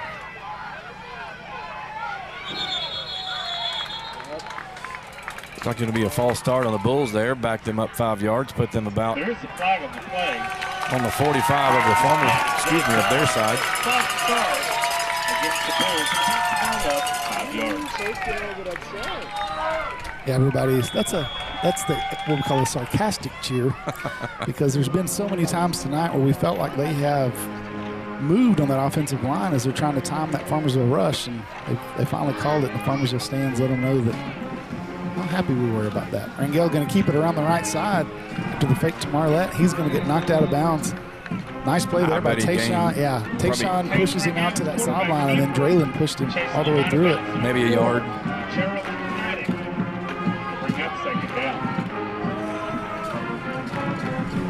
Brings up 2nd and 14 for the Bulls, just across midfield. Great containment on the outside there by Draylen and Tayshawn to force him to the out. So Pritchard's back there. He's back in again. And again, this offense is completely different when he's in there than when he's not. So they bring him in, they give him the ball, and he just continues to plow his way down to the 40-yard line. But there is a flag here that might be against the Farmers because, again, they didn't. Sure, they didn't blow the play dead. The play. They Unless it was some sort of like an illegal motion or illegal shift. They're going to go ahead and get right there inside of that Bridgeport huddle as they talk about it, though. Usually they'll create a little space. Don't see the call yet, and it's so it was an illegal formation against the Bulls. My guess is they probably had too many guys in the backfield. I think that's something that Quinlan's been pointing at on them. And so going to get a little more of the sarcastic cheer. Is that what you call it? Yeah. A little more support here from the Farmers. While we're waiting on them to send this play, and I wanted to say some hi to some friends of mine from this area. Chris and Tiffany Hanlon live out here. They're joining us tonight. They are supporting the Farmers, even though they live in this area. Rangel looks to the left, throws it across the middle, and he's got the completion. Longest completion of the night for the Bulls. Going to take it down to the 35-yard line. Pass completed to number 6. So that's going to bring up a making the stop, number 20. Bring up a third and very short one. Gain on the play. That'll bring up 3rd down. Wanted to also say hi to Brooks and Bodie Hanlon. You guys, when your dad says it's time to go to bed, it's time to go to bed. Pritchard offset to the left, hands to Pritchard. He's got plenty of room around that right side. Picks up the first down pretty easily. Yeah, but kept him to just 2 yards, really. I mean, he got the first. There was a bigger hole in that, but and we closed it down really well, but I just wish that there wouldn't have been so much room. 1st and 10, Bridgeport. So that will move the chains. Bridgeport's going to get a new set of downs here. They're going to run this first down play from the Farmersville 34-yard line. As Pritchard checks off of the field again. Marlette comes in. Going to hand to Marlette going around the right side. It's a quick little zig and zag there. It looks like the ball might have came out at the end of that play. Are they going to say he was down or not? Let's see what they say here. I haven't seen a signal yet. I don't either. They're going to. Man, that's pretty close. Yeah. Oh. I want Mr. G to replay this because even number 10 on their sideline backed it up just a little bit. Let's see here. See Marlette right here takes the contact. It's pretty close. The knee was. I mean, referee, the umpire up there was in the way. The knee was. Yeah, it was really close. Bang bang play. Marlette does stay in. Oh boy, that looked like they moved too soon on that right side. Marlette, he is quick. Complete opposite of Pritchard as far as the kind of moves that he has. Pritchard just runs over him. Marlette runs around him. There is a flag on the play. Bridgeport coach is mad. Let's see if it's in that area of, it's either going to be a holding or a face mask. We'll see. Well, he threw it as soon as he tackled him, so I don't know. Yeah, that's a personal foul face mask against the Farmers. I don't see the face mask. It's hard. We've got a really bad angle from where we're at, but he jumped up, pulling out his face mask like he knew that somebody had grabbed it. So, again, Pritchard back in, but it doesn't really matter. Marlette was moving the ball really well for him as well. It's going to be 1st and goal from the 5-yard line for the Bulls. Going to get a heavy dose of Pritchard right here. First handoff to Pritchard, goes over the right side, and he's in. Untouched. Number 14, Cole Pritchard. That run is good for a touchdown. The ball will be placed in the 3-yard line for the point after. Good news is they accidentally put the score on the wrong side, but now they just fixed it. Yeah. Didn't think that would Stay up there long. Yeah. So Martinez in for the extra point. It's that Bridgeport math. Might want to put somebody over there in that baseball field just in case. God, there's a flag. Yeah, I think we were offsides again. They're going to go for 2 now. Number 76, they're going to decline in. They made the PAT, so let's go. There has been a lot of penalties tonight against your Farmers. And, you know, these offsides ones, you're trying to be aggressive. I get that, but, man, and it doesn't hurt you there, right? But Sure. it's hurt us in other situations. Multiple times. Where you say it's only 5 yards. Well, if it's a 2nd and 3 and it's 5 yards, that's a first down. And so those 5 yards will definitely start to add up on you. So the Bulls, 12-point lead here, 26-14. 3 minutes and 45 seconds to go in this third quarter. Farmersville will be getting the ball. You assume that there's not going to be a onside kick, but so you never know. At the very beginning of this game, you and I were talking. We're talking about Bridgeport being desperate. It's 0-5. It's your homecoming game, and you can take. And we've seen the onside kicks and and we've seen that. But we've also they came out with a little bit of fire. And our guys were a little flat there halfway through that first half, and so. And they haven't kicked off to us yet, we're the turnover on the fumble, so they haven't kicked off to us. We don't know what they're going to do, so I would expect it. I was talking to one of the guys. We've got our hands team in. Correct. Yeah. And let's see how he lines. He's pretty obvious the way he lines up, and we'll see real quick. Yeah, they're trying an onside kick here, and they sure do. Nice job there. It looked like, I think that was Peyton Davis that came down with it. Oh, man. And somebody came in there and hit a Farmer late. So that should be another 15 yards tacked on against the Bulls. Yeah, nice job there by Peyton Davis coming down with that one. Let's see if we can get a replay here, right here. Yeah. Oh, number 1. Yep. So Levi just kind of dodged almost a late hit on Levi Smith. Levi also, he threw him. That might have been a little acting job right there, because we've seen him get hit a whole lot harder than that and not go down. Hey. So, you got to be smart, and that was a very smart play. That was a legit LeBron flop. That one was in our favor, 15 yards. That's right, and they're marking it off right now. So Farmersville is going to have great field position here, because they're going to have the ball at the Bull 41-yard line.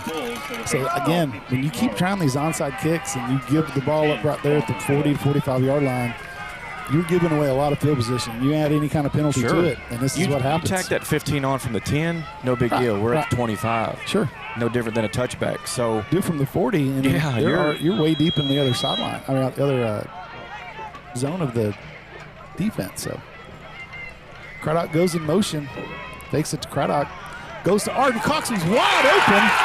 Got one defender to beat. Do it again. Gets back again. Gets down close to the 5-yard line. That was, I told you he was going to have a big play. I told you he was going to have a big play. I saw the matchup right here, and I was looking for it. They faked that. Yep. And as soon as they faked it, they bid on Dragler. Of course, they always do. And great play there. Farmers run the play at the 5-yard line, gives to Reyes up the middle. He just zigzagged his way in. He just right in. Absolutely.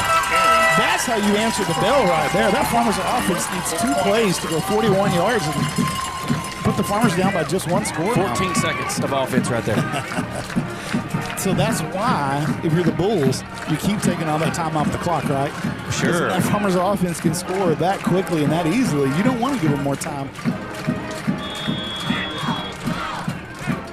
So Madrid on for the extra point.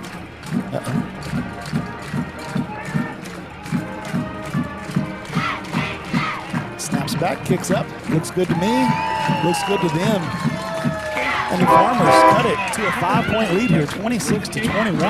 Definitely different momentum here in the second half and the first 8.5 It has been minutes. offensively. It has been offensively. We got to bow our necks right here on defense, though, and we've got to get the ball back. Yeah. We have got to get the ball back without letting them score. I think if they go in there with the mindset of and doing it tastefully and doing it by the rules, but take Pritchard out of the game. And I don't mean that from a No, you can come up there. savage standpoint. Hey, but Draylon, hit that receiver earlier and knock Clean. the ball loose. You come up and do that on Pritchard and put your helmet on that ball and knock that ball loose or knock him backwards a little bit, and you'll slow him down.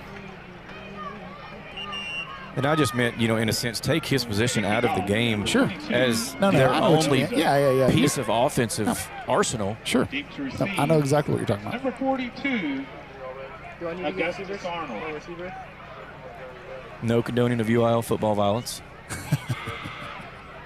Would like to see a little bit more fire. Not on the air, anyway. All right, so what the Farmers decide to do here on this kickoff. Bulls say squib it and give. I mean, we had him down at the 15 last time. Sure.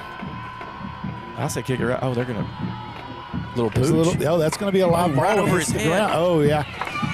He got lucky on that bounce, that it bounced right back to him the way it did, because that could have very If that- easily kicked one way or the other. Sure. And he didn't know which way it's going to go. That's I like that. I do too. I do too. They were playing up. All it takes is one lucky bounce, and you're on the ball. First and 10. They crisscross. They've sent both kickers in. Obviously, the crisscross pattern there. Also want to say thanks to Ginger McT with McT's custom T-shirts. She provided the dinner tonight for the boys. Fajitas and margaritas? Fajitas, yes. Oh, okay. You can get them to go I now. wasn't talking about your dinner. I was talking about the dinner that the boys had. You can get them to go now.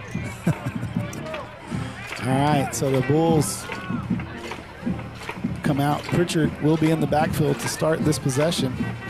Well, it looked like a lot of movement on that right side. Nice job there by Draylon, but can't bring him down. He did go low. Got his head close to knocking that ball out, but Pritchard's just he's a big boy, tough boy. You're about to say he runs like a bull. I was not going to say that. They all run like bulls. What they are. Bridgeport sissies, we were talking about that before the game. If people don't know, that is what they call the Lady Bulls, because I guess a bull. A Lady Bull would be a heifer. Yes. Yeah, and they don't want to be called the heifers. So instead they'd rather be called the sissies, and that is on their fence here. So it literally is on their fence. Please don't take offense. Pritchard, big run again there on second down. Is going to move the sticks as he picks up another 10 or 11 yards. Latimer able to snag him as he comes by there, but not before getting the first down. Gonzalez comes up limping a little bit there for the Farmers. They're going to send somebody in for him. Sorry, I just didn't want to. See if he can work out that little issue he's having. So Pritchard in the backfield next to Rangel. Going to get it again. Right off the middle. Goes up the right side. He's got one speed. He does. I mean, he doesn't do a lot of east and west. He is a north and south runner. Looks like he's brought down there by Levi Smith. Gain of about 3, though. Yeah, he hits the hole quick, and he does. He runs through contact. Reminds me of the running back we had in high school, Egan Pond. Man, he would hit that hole with the hand on his blocker's back. And as soon as he hit that hole, man, he was making an angle quick. As fast as he could go. Yes, and just another hand to Pritchard going around the right side. Farmersville spins him down after he crosses the 50. He's going to be about 4 yards short of the first down. Smith in there again on the tackle for the Farmers. Gain on the play, that'll bring up second down. Correction, third down. So 3rd and 3 they show. 3. So the Bulls keep Pritchard in the backfield. Oh, and Pritchard's the one who moved early that time. Yeah, I was about to say, I saw it right out of my peripheral, and I'm like, Now, they're going to call that? You know, the thing is a running back, if he would have just stopped, like they could think that he was, instead of, he gave himself away, basically. It's a shift in the formation, right? But when he kept going and then when he just kind of turned back towards, if he runs down there by the tight end and stops, he could just be like, okay, well, I was supposed to be here. He just looks exhausted. I bet he is. So that's a pretty important 5 yards there. Is just going to make it 3rd and 8 from just the Bull side of the 50. They're going to hand to Pritchard again, going around the right side. He's got the first down and a lot more. Huggins brings him down. There are flags on the play, though, so that is in that area of holding. There is a flag on the play. There's 2 of them, so it was seen. Whatever it was pretty obvious, and the Bulls are already walking back. But it's going to be from the spot, so it will still be 3rd down, but it'll be 3rd and a whole lot shorter. I think it's on us.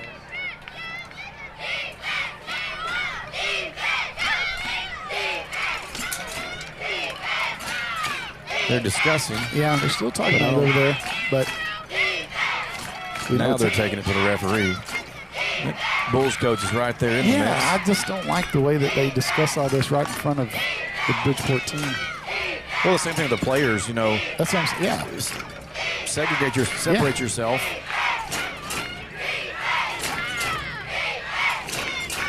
Still talking about it. Either that or they're trying to make dinner plans for after the game. Not real sure. So Waiting on the call here from the referee. Yeah, I mean, this guy it was either a hold or not. It's a hold, so it shouldn't have taken that long. Okay, so they are going to face mask by the offense. 15-yard penalty against the offense. So we declined the hold to take the 15. So it's going to be 3rd and 8 again. You rarely see a face mask on the offense. Yeah, yep. A lot of times, if you get that hands to the face. Hands to the face thing, yeah. But a face mask, what that means is you got a hand to the face, and then you grabbed on. Yeah, whenever you turn, you didn't let go. Somebody's head moved to the side when you did that. So 3rd and 9 here for the Farmers. The Bulls are this is gonna be inside of the 10 seconds on the play clock, but the game clock's running as well. So Rangel takes a snap, hands to Pritchard up the middle. Not this time. He hit that He kind of tiptoed. Yeah, he that did. was Florin in there who made first contact. And this is a huge decision for the Bulls. They're going to let this clock run down to finish this 3rd quarter, but they've got to decide. Do you want to try to get this first down here on 4th and 8, 4th and 9? 4th and 9, yeah. Or are you going to punt? This is a big field advantage. You've seen what we've done. We've scored twice. Absolutely. Now, here's the one thing. When they flip this, the Bulls are going to be going left to right on the screen at home. They're going to have the wind behind them. Yeah. So if they do decide to punt, you're going to have that small advantage, even though you don't really need it because of where you're going to be. But they don't pass, so the wind at the back is only going to help them in those couple scenarios. I was going to say, unless they're trying another field goal. And have they Has anybody punted tonight? Yes, Kevin punted once for us, but they have not punted yet, no. And again, that's why I'm interested. No, wait a minute. He did punt one time. I remember, because Pritchard was the punter, and it made me nervous because I remember thinking, he could just pull it down and run it. Yeah. But yeah, here it is 4th and 9, so that Bridgeport coaching staff over there has to decide, do they really want to roll the dice here? And now one of the things they could do, Nelson, we saw him do this earlier, is they could come out here and go on a hard count just to try to get Farmersville to jump, get that 5 yards, and make it 4th and manageable. Sure. And that they could do that, and then knowing that if they don't get it, they don't get Farmersville to jump, they take the delay of game, they back up 5 yards, and you punt because, again, punt from here is going to be a whole lot easier play. Callista Holly. Not sure what this ref is. McKinney Lopez. Itzel Montoya. Came over and I wouldn't say he warned them, but he was talking. I think we're talking about I'm going to have no idea. I'm going to refrain from guessing Jocelyn Buell. Voicing my frustration with this referee. Kaylee Level. So let's see here. I know that the Farmers are kind of waiting to see also what they're going to do. We do have our starting defense on there. It's real easy to drop one player back if they do decide to punt. But you know what? I bet they go for it. And as I say that, it looks like their deep snapper is coming on the field. I can always tell because it's that number. Well, at number 54 with the long hair comes out. He's not the deep snapper, but he's been out on all their special teams. So Cuddy Fisher will step back for the Farmers. So first punt tonight for the Bulls as Pritchard is back to punt. Farmersville's going to play it a little safe here. He gets the punt away. Cuddy, I'm going to just let it roll, let it roll, let it roll. Go, go, go, go. Oh, man. That's about as good as you can do it as Farmersville's going to take over from about the 1 foot line. I was about to say 99.5. You got a little Tony Dorsett situation down there. Hey, and you know what else?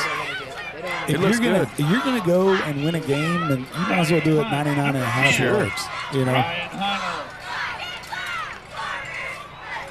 First and 10, Farmersville from the 1 yard line. You're right. That is on the 1 foot line. Yeah, you couldn't have done it any better than that. So kudos to them, but that's just going to allow Farmersville to pad some stats here. I want to make an announcement that tonight's cheerleaders of the week are Mallory Griffith and Kimberly Hernandez. Congratulations to those young ladies. I know all the hard work they put in. So Reyes behind Gray. This crowd out goes in motion, and they're going to go deep. Oh, good coverage there by the Bulls. Great coverage by able 2. to knock that one away, but I really like the shot there that the Farmers take because it gets him out of the end zone. Number 2, the defender there he's going to have to limp his way off the field. But no, I'll tell you what, that you get in those deep, the defensive backs' heads a little bit. You take a shot like that when everybody here was expecting them to run it right up the middle, and that could pay some dividends down the road for sure. Sure. So the ref is asking them to reset the play clock. They finally do. So the Farmers with 4 receivers. Reyes in the backfield with Gray. Gray looks to the right, gets it out to Arden Cox. Gets a little breathing room there. Get up close to the 5 yard line there. 5, yeah. So it makes the 3rd and a lot more manageable 5 here. Really, really, really important play here for the Farmers. Really important play for the Farmers. 3 receivers here to the near side, 1 to the far side. Reyes in his normal position behind Gray. Look to the sideline. Confirmation on the play. Gray gives the offensive line the call. Fakes it to Reyes. He's got some pressure. Gets out with the first couple. He's off to the races. He's got the first down and more. He gets up close to the 20. Zero and made something out of it. Absolutely he did. And he was blown up in the end zone. We talked about his size. I mean, he is a solid built kid, and he just kind of shrugs off the first guy there, the first tackler. Actually ran into Reyes, I believe. Right there. He just there. Spins out of that one. Get out of my way. And he yells at him. Rolls off of Cox there. Yeah, yard mark off there. And make it second about 13 or 14. Yeah, call it 14 here for the Farmers.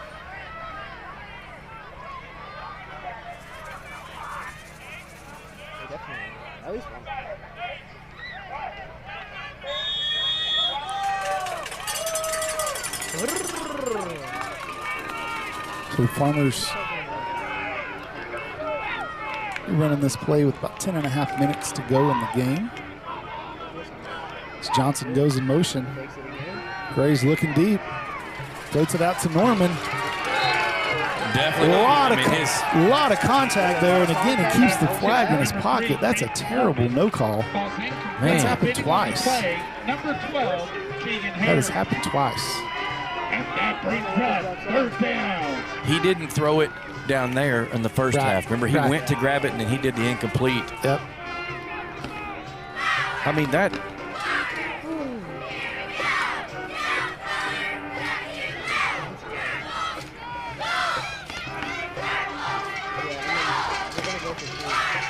Reyes in the backfield with Gray. Gray rolls out to the right side, throws back to the left side to Caden Johnson. One defender there and he makes the play.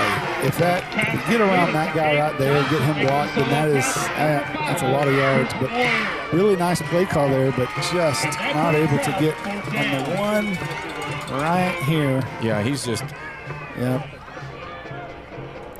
Just snuck through there, made the play.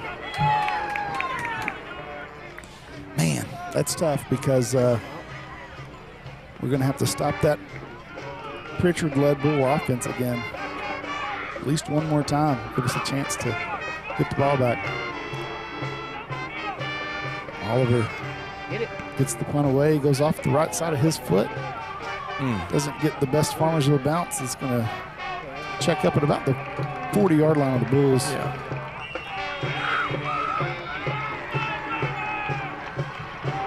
25-yard punt there. As the Bulls will take over from their own 40 with 9 minutes and 18 seconds to play in the game. And the Farmers defense again is going to have to kind of bow up a little bit and get this ball back. Give that offense a chance to reconvene. Those are the ads if you want to show them I think the Bulls are probably going to be taking as much time off of that clock as they can. We've seen, Farmers offense score in 41 seconds. Seen some big plays. And get ready to see the Pritchard show because they're going to put the ball in his hands for as much as they can the rest of this game. Starting right here on first down as he goes around the right side. He's got some room. Picks up the first down. Number 14, Cole Pritchard gets a carry. Gain of 13 yards on first down. Moves the chains, puts the ball in the Farmersville territory. First down.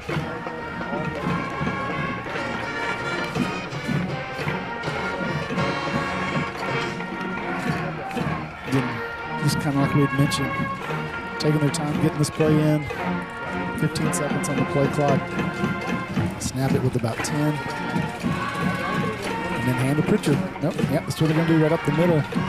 Nice Way to hold one on by tackle there. Tayshaun right there. Yeah, Tayshaun does a really good job of grabbing a hold of him and not letting go. Keeping him to a no gain.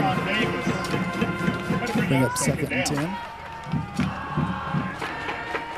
8.5 minutes to play in the game.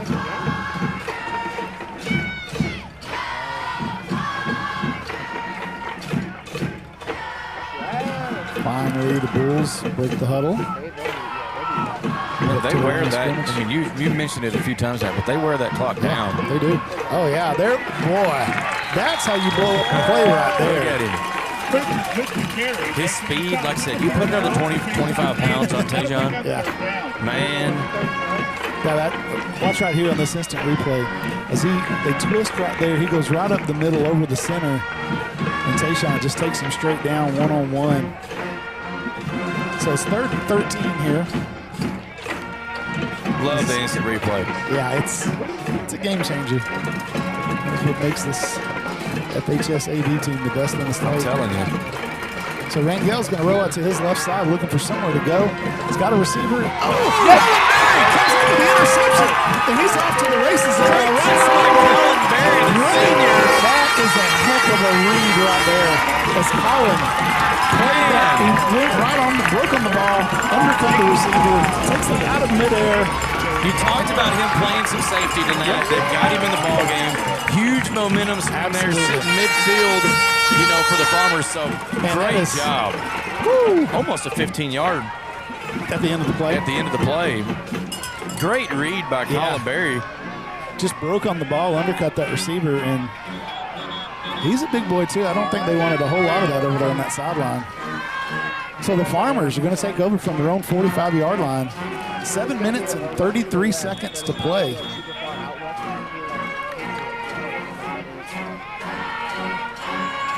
And that interception was set up by Tayshaun on that tackle for loss on Pritchard on 2nd down. Reyes gets the ball going around the right side. Going to pick up about 7 or 8 yards, but there's a flag down. Yeah, it was thrown by the back judge back here. I think it could have been a chop block against the Bulls. Now they're saying it's against the Farmers.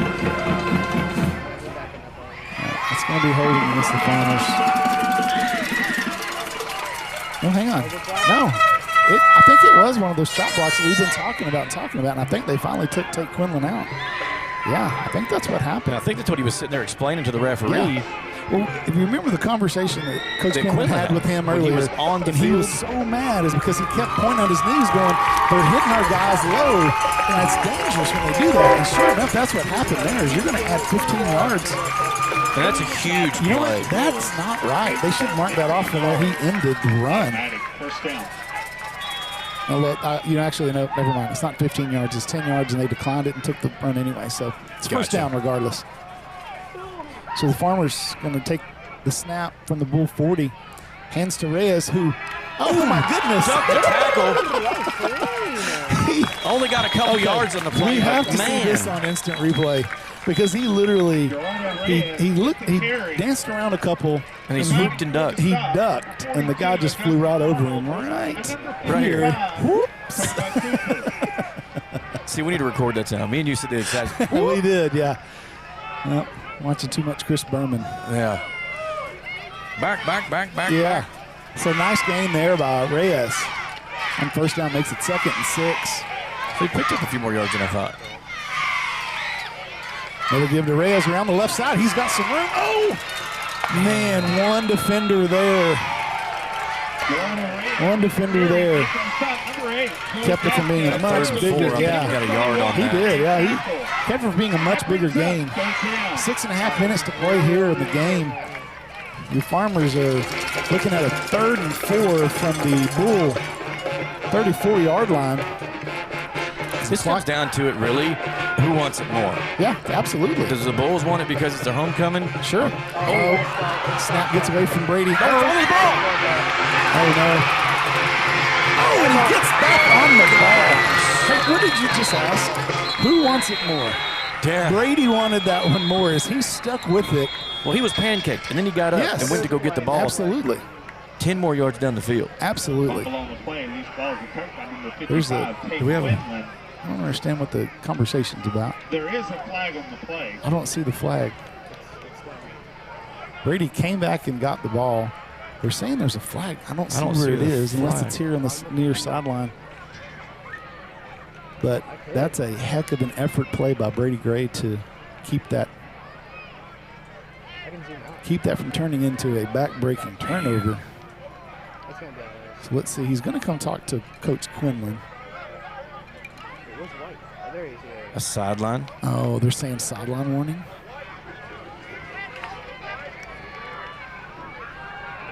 There's no way. These guys are... Man, this little one on this side. The side judge right here. These guys are just not very good. They're just not. They have, man, it has been a one-sided game as far as the officiating is concerned. And I'm not saying that just as a fan. No, I hear you. I mean, I've gotten text all night. You know, it's hard to play against the Bulls and the referees. I know. You know, it's like it's 11 against 18 out there. Man. Well, again, great job by Brady of being able to run that one down. So they marked that off. They gave him a penalty. Was it a warning? No, that was the actual penalty. Oh, so they gave because the first one was the warning. Oh, with Quinlan on the field. Okay. So it's 4th and about 40. Yeah, every bit.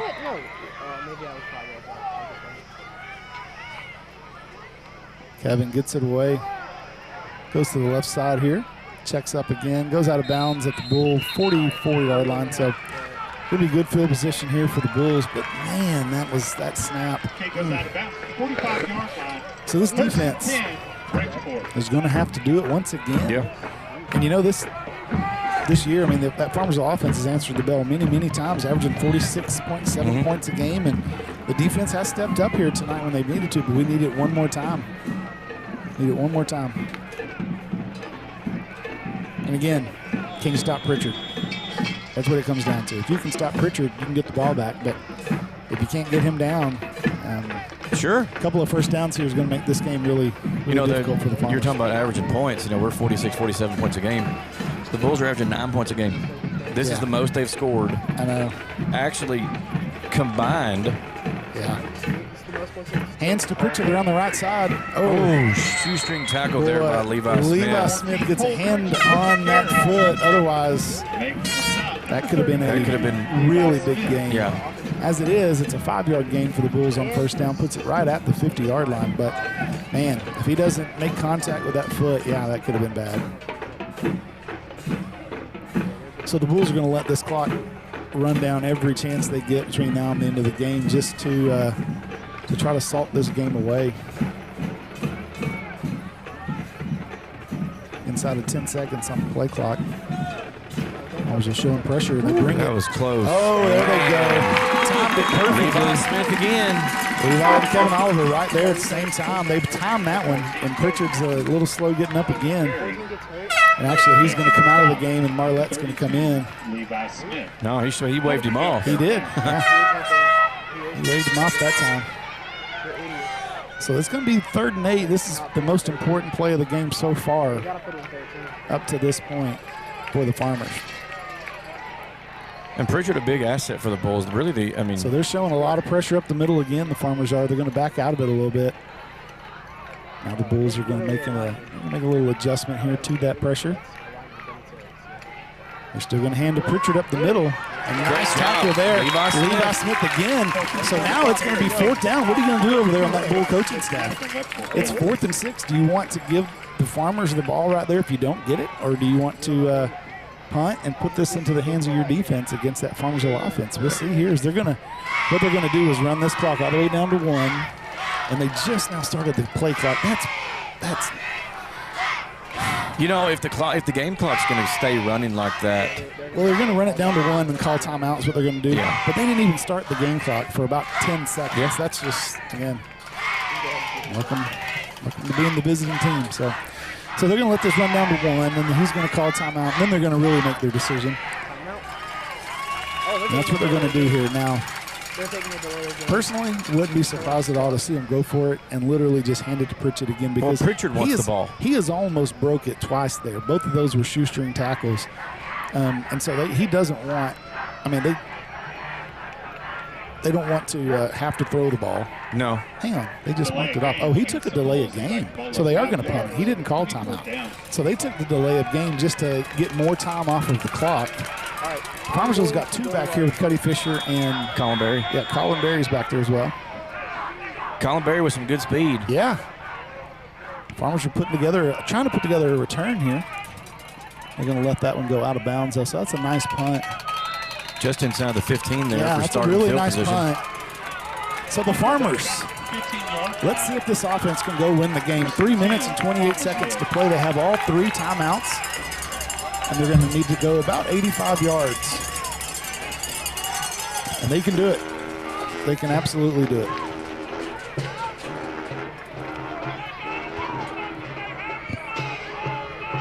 Nice. Again, let's give that defense and Coach Blasson gave him some credit there. We talked about how they really needed to step up, get that ball back, and they've done it 2 times in a row. 7 points this whole half. 2 times in a row that they've done that, where we've said it's really important, and they did it. So Farmers going to be snapping the ball from the own 15. Hands to Reyes up the middle. He's got some room. Hold the ball. Yep.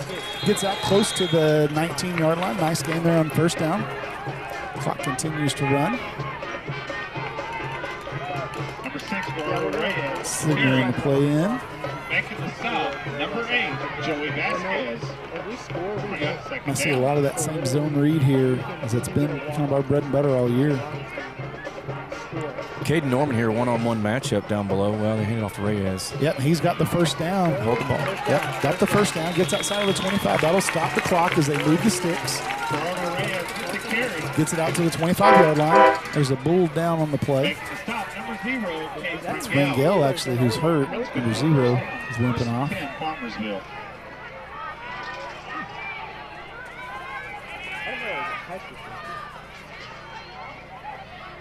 Farmers, hand to Reyes again, coming around this left side. Spins out of the first couple of tackles. Gets out past the 30. 3 yards shy of the first down. You know, these are getting some positive yardage, but that clock's still running. You got 2.5 minutes. You're going to have to really start to show some urgency here. And they do. They line up quick. Kind of wondering, Nelson, if this is setting up for a pass to Arden Cox going deep. Yeah, you haven't seen a lot of that tonight. Reyes again up the middle. He's got some room. He goes out to the Farmers. Oh! Again, one more defender. It's going to stop the clock as they're going to move the chains again as he gets past the 40. But again, you're looking at 2 minutes and 3 seconds to play. You do have all 3 timeouts. But it's taking us a minute and a half to go from the 15 to the 40. So there will have to be a little more sense of urgency.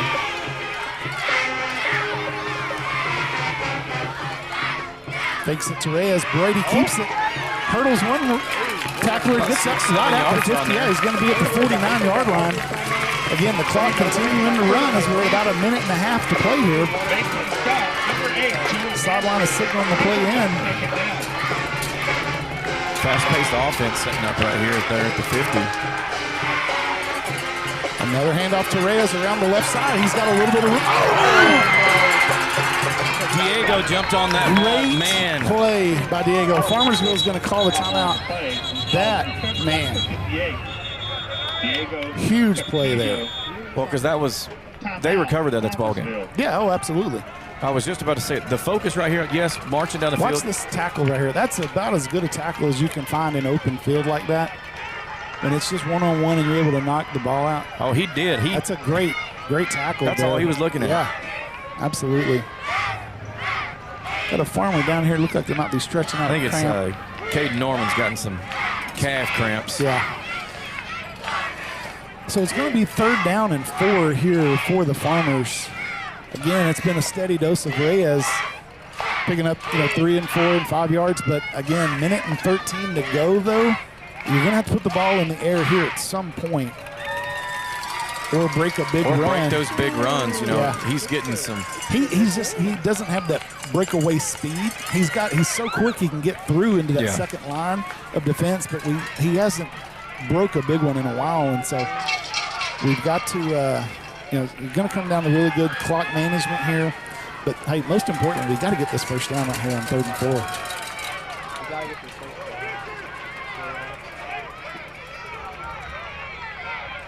And use our timeouts wisely. We've got 2. Yep. So you've got single coverage up there on Arden Cox. Got about a 10-yard cushion. They're going to go to Norman, who gets the first down and gets out of bounds. Great job. Only took off about 5 seconds off the clock there. That was a really nice route there by Caden Norman. Gets to the sticks, grabs the ball, picks up a few more of those, Brian, and you're down here. Yeah, you're cooking with grease. So minute 12 here in the game. Clock is going to go over to the other side. It's going to leave Norman here. It's going to have actually 2 guys out here on him. Single coverage up on the top side. Reyes gets the ball, cuts back across the middle. He zigzags his way through, gets down past the line of down to the yard to gain inside of the 30 for the first down. With a minute and 3 to go. Clock will stop. They're stopping as they're going to reset the chains here. Well, that ref started that clock really quick, too. Sure did. They weren't even ready, and he started it. They're looking to go to Arden Cox. Throw it away, Brady. Throw it away, Brady. Yeah, I think there might have been a little miscommunication there. As not real sure if Arden was. I went into fan mode there for a second. Yeah.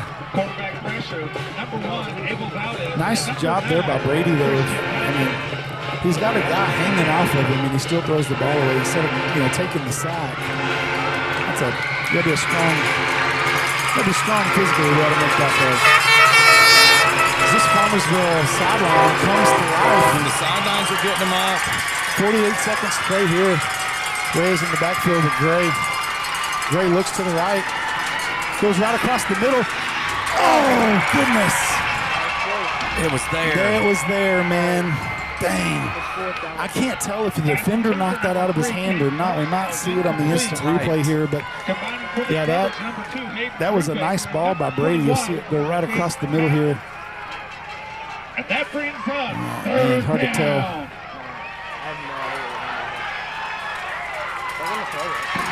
So the Farmers. Big 3rd down play here. Yeah, 3rd and 10. They've got 3 receivers to the far side. Reyes in the backfield with Gray. Brady rolls out to the right side.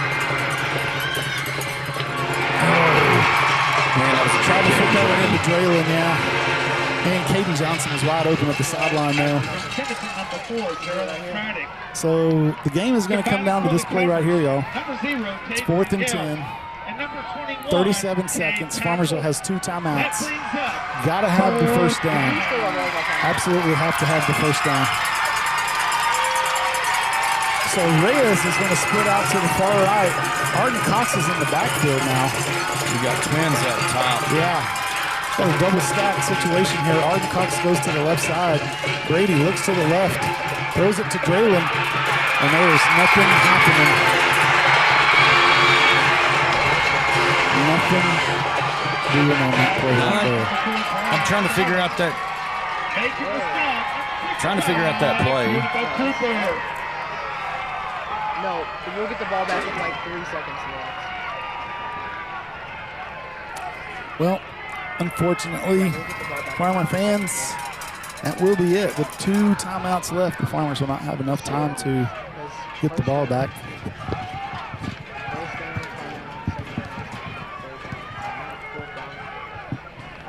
Heck of an effort tonight by these boys in the second half, though.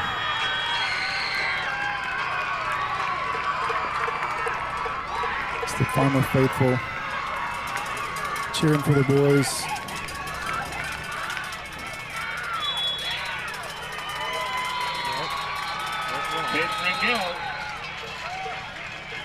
Bounce the ball, timeout, Farmersville. Not often that I'm speechless, but yep, this one hurts. This one hurts. So the Farmers are going to take timeout here, 27.1 seconds left. Unfortunately, they'll be only able to stop the clock one more time. So assuming there's just not a bad snap, is really the only that's the only thing hope that you have. Yeah.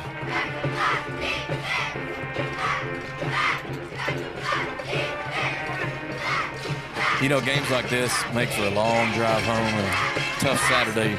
It's already a long drive home, right? Yeah. A 2-hour and something minute drive just doubled.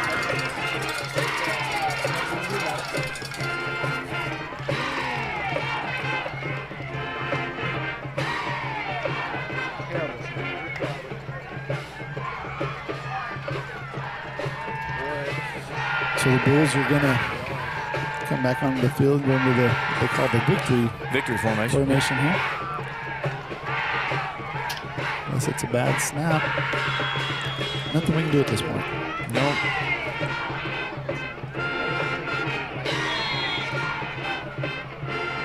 So Farmers will call their last time out here with 18 seconds to play.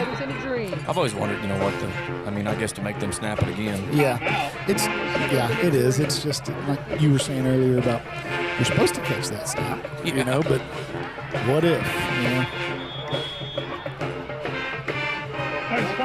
So the Farmers burn their last time out here. 18 seconds to play. If the Bulls are able to pull this snap in cleanly, then this game, unfortunately, will be over.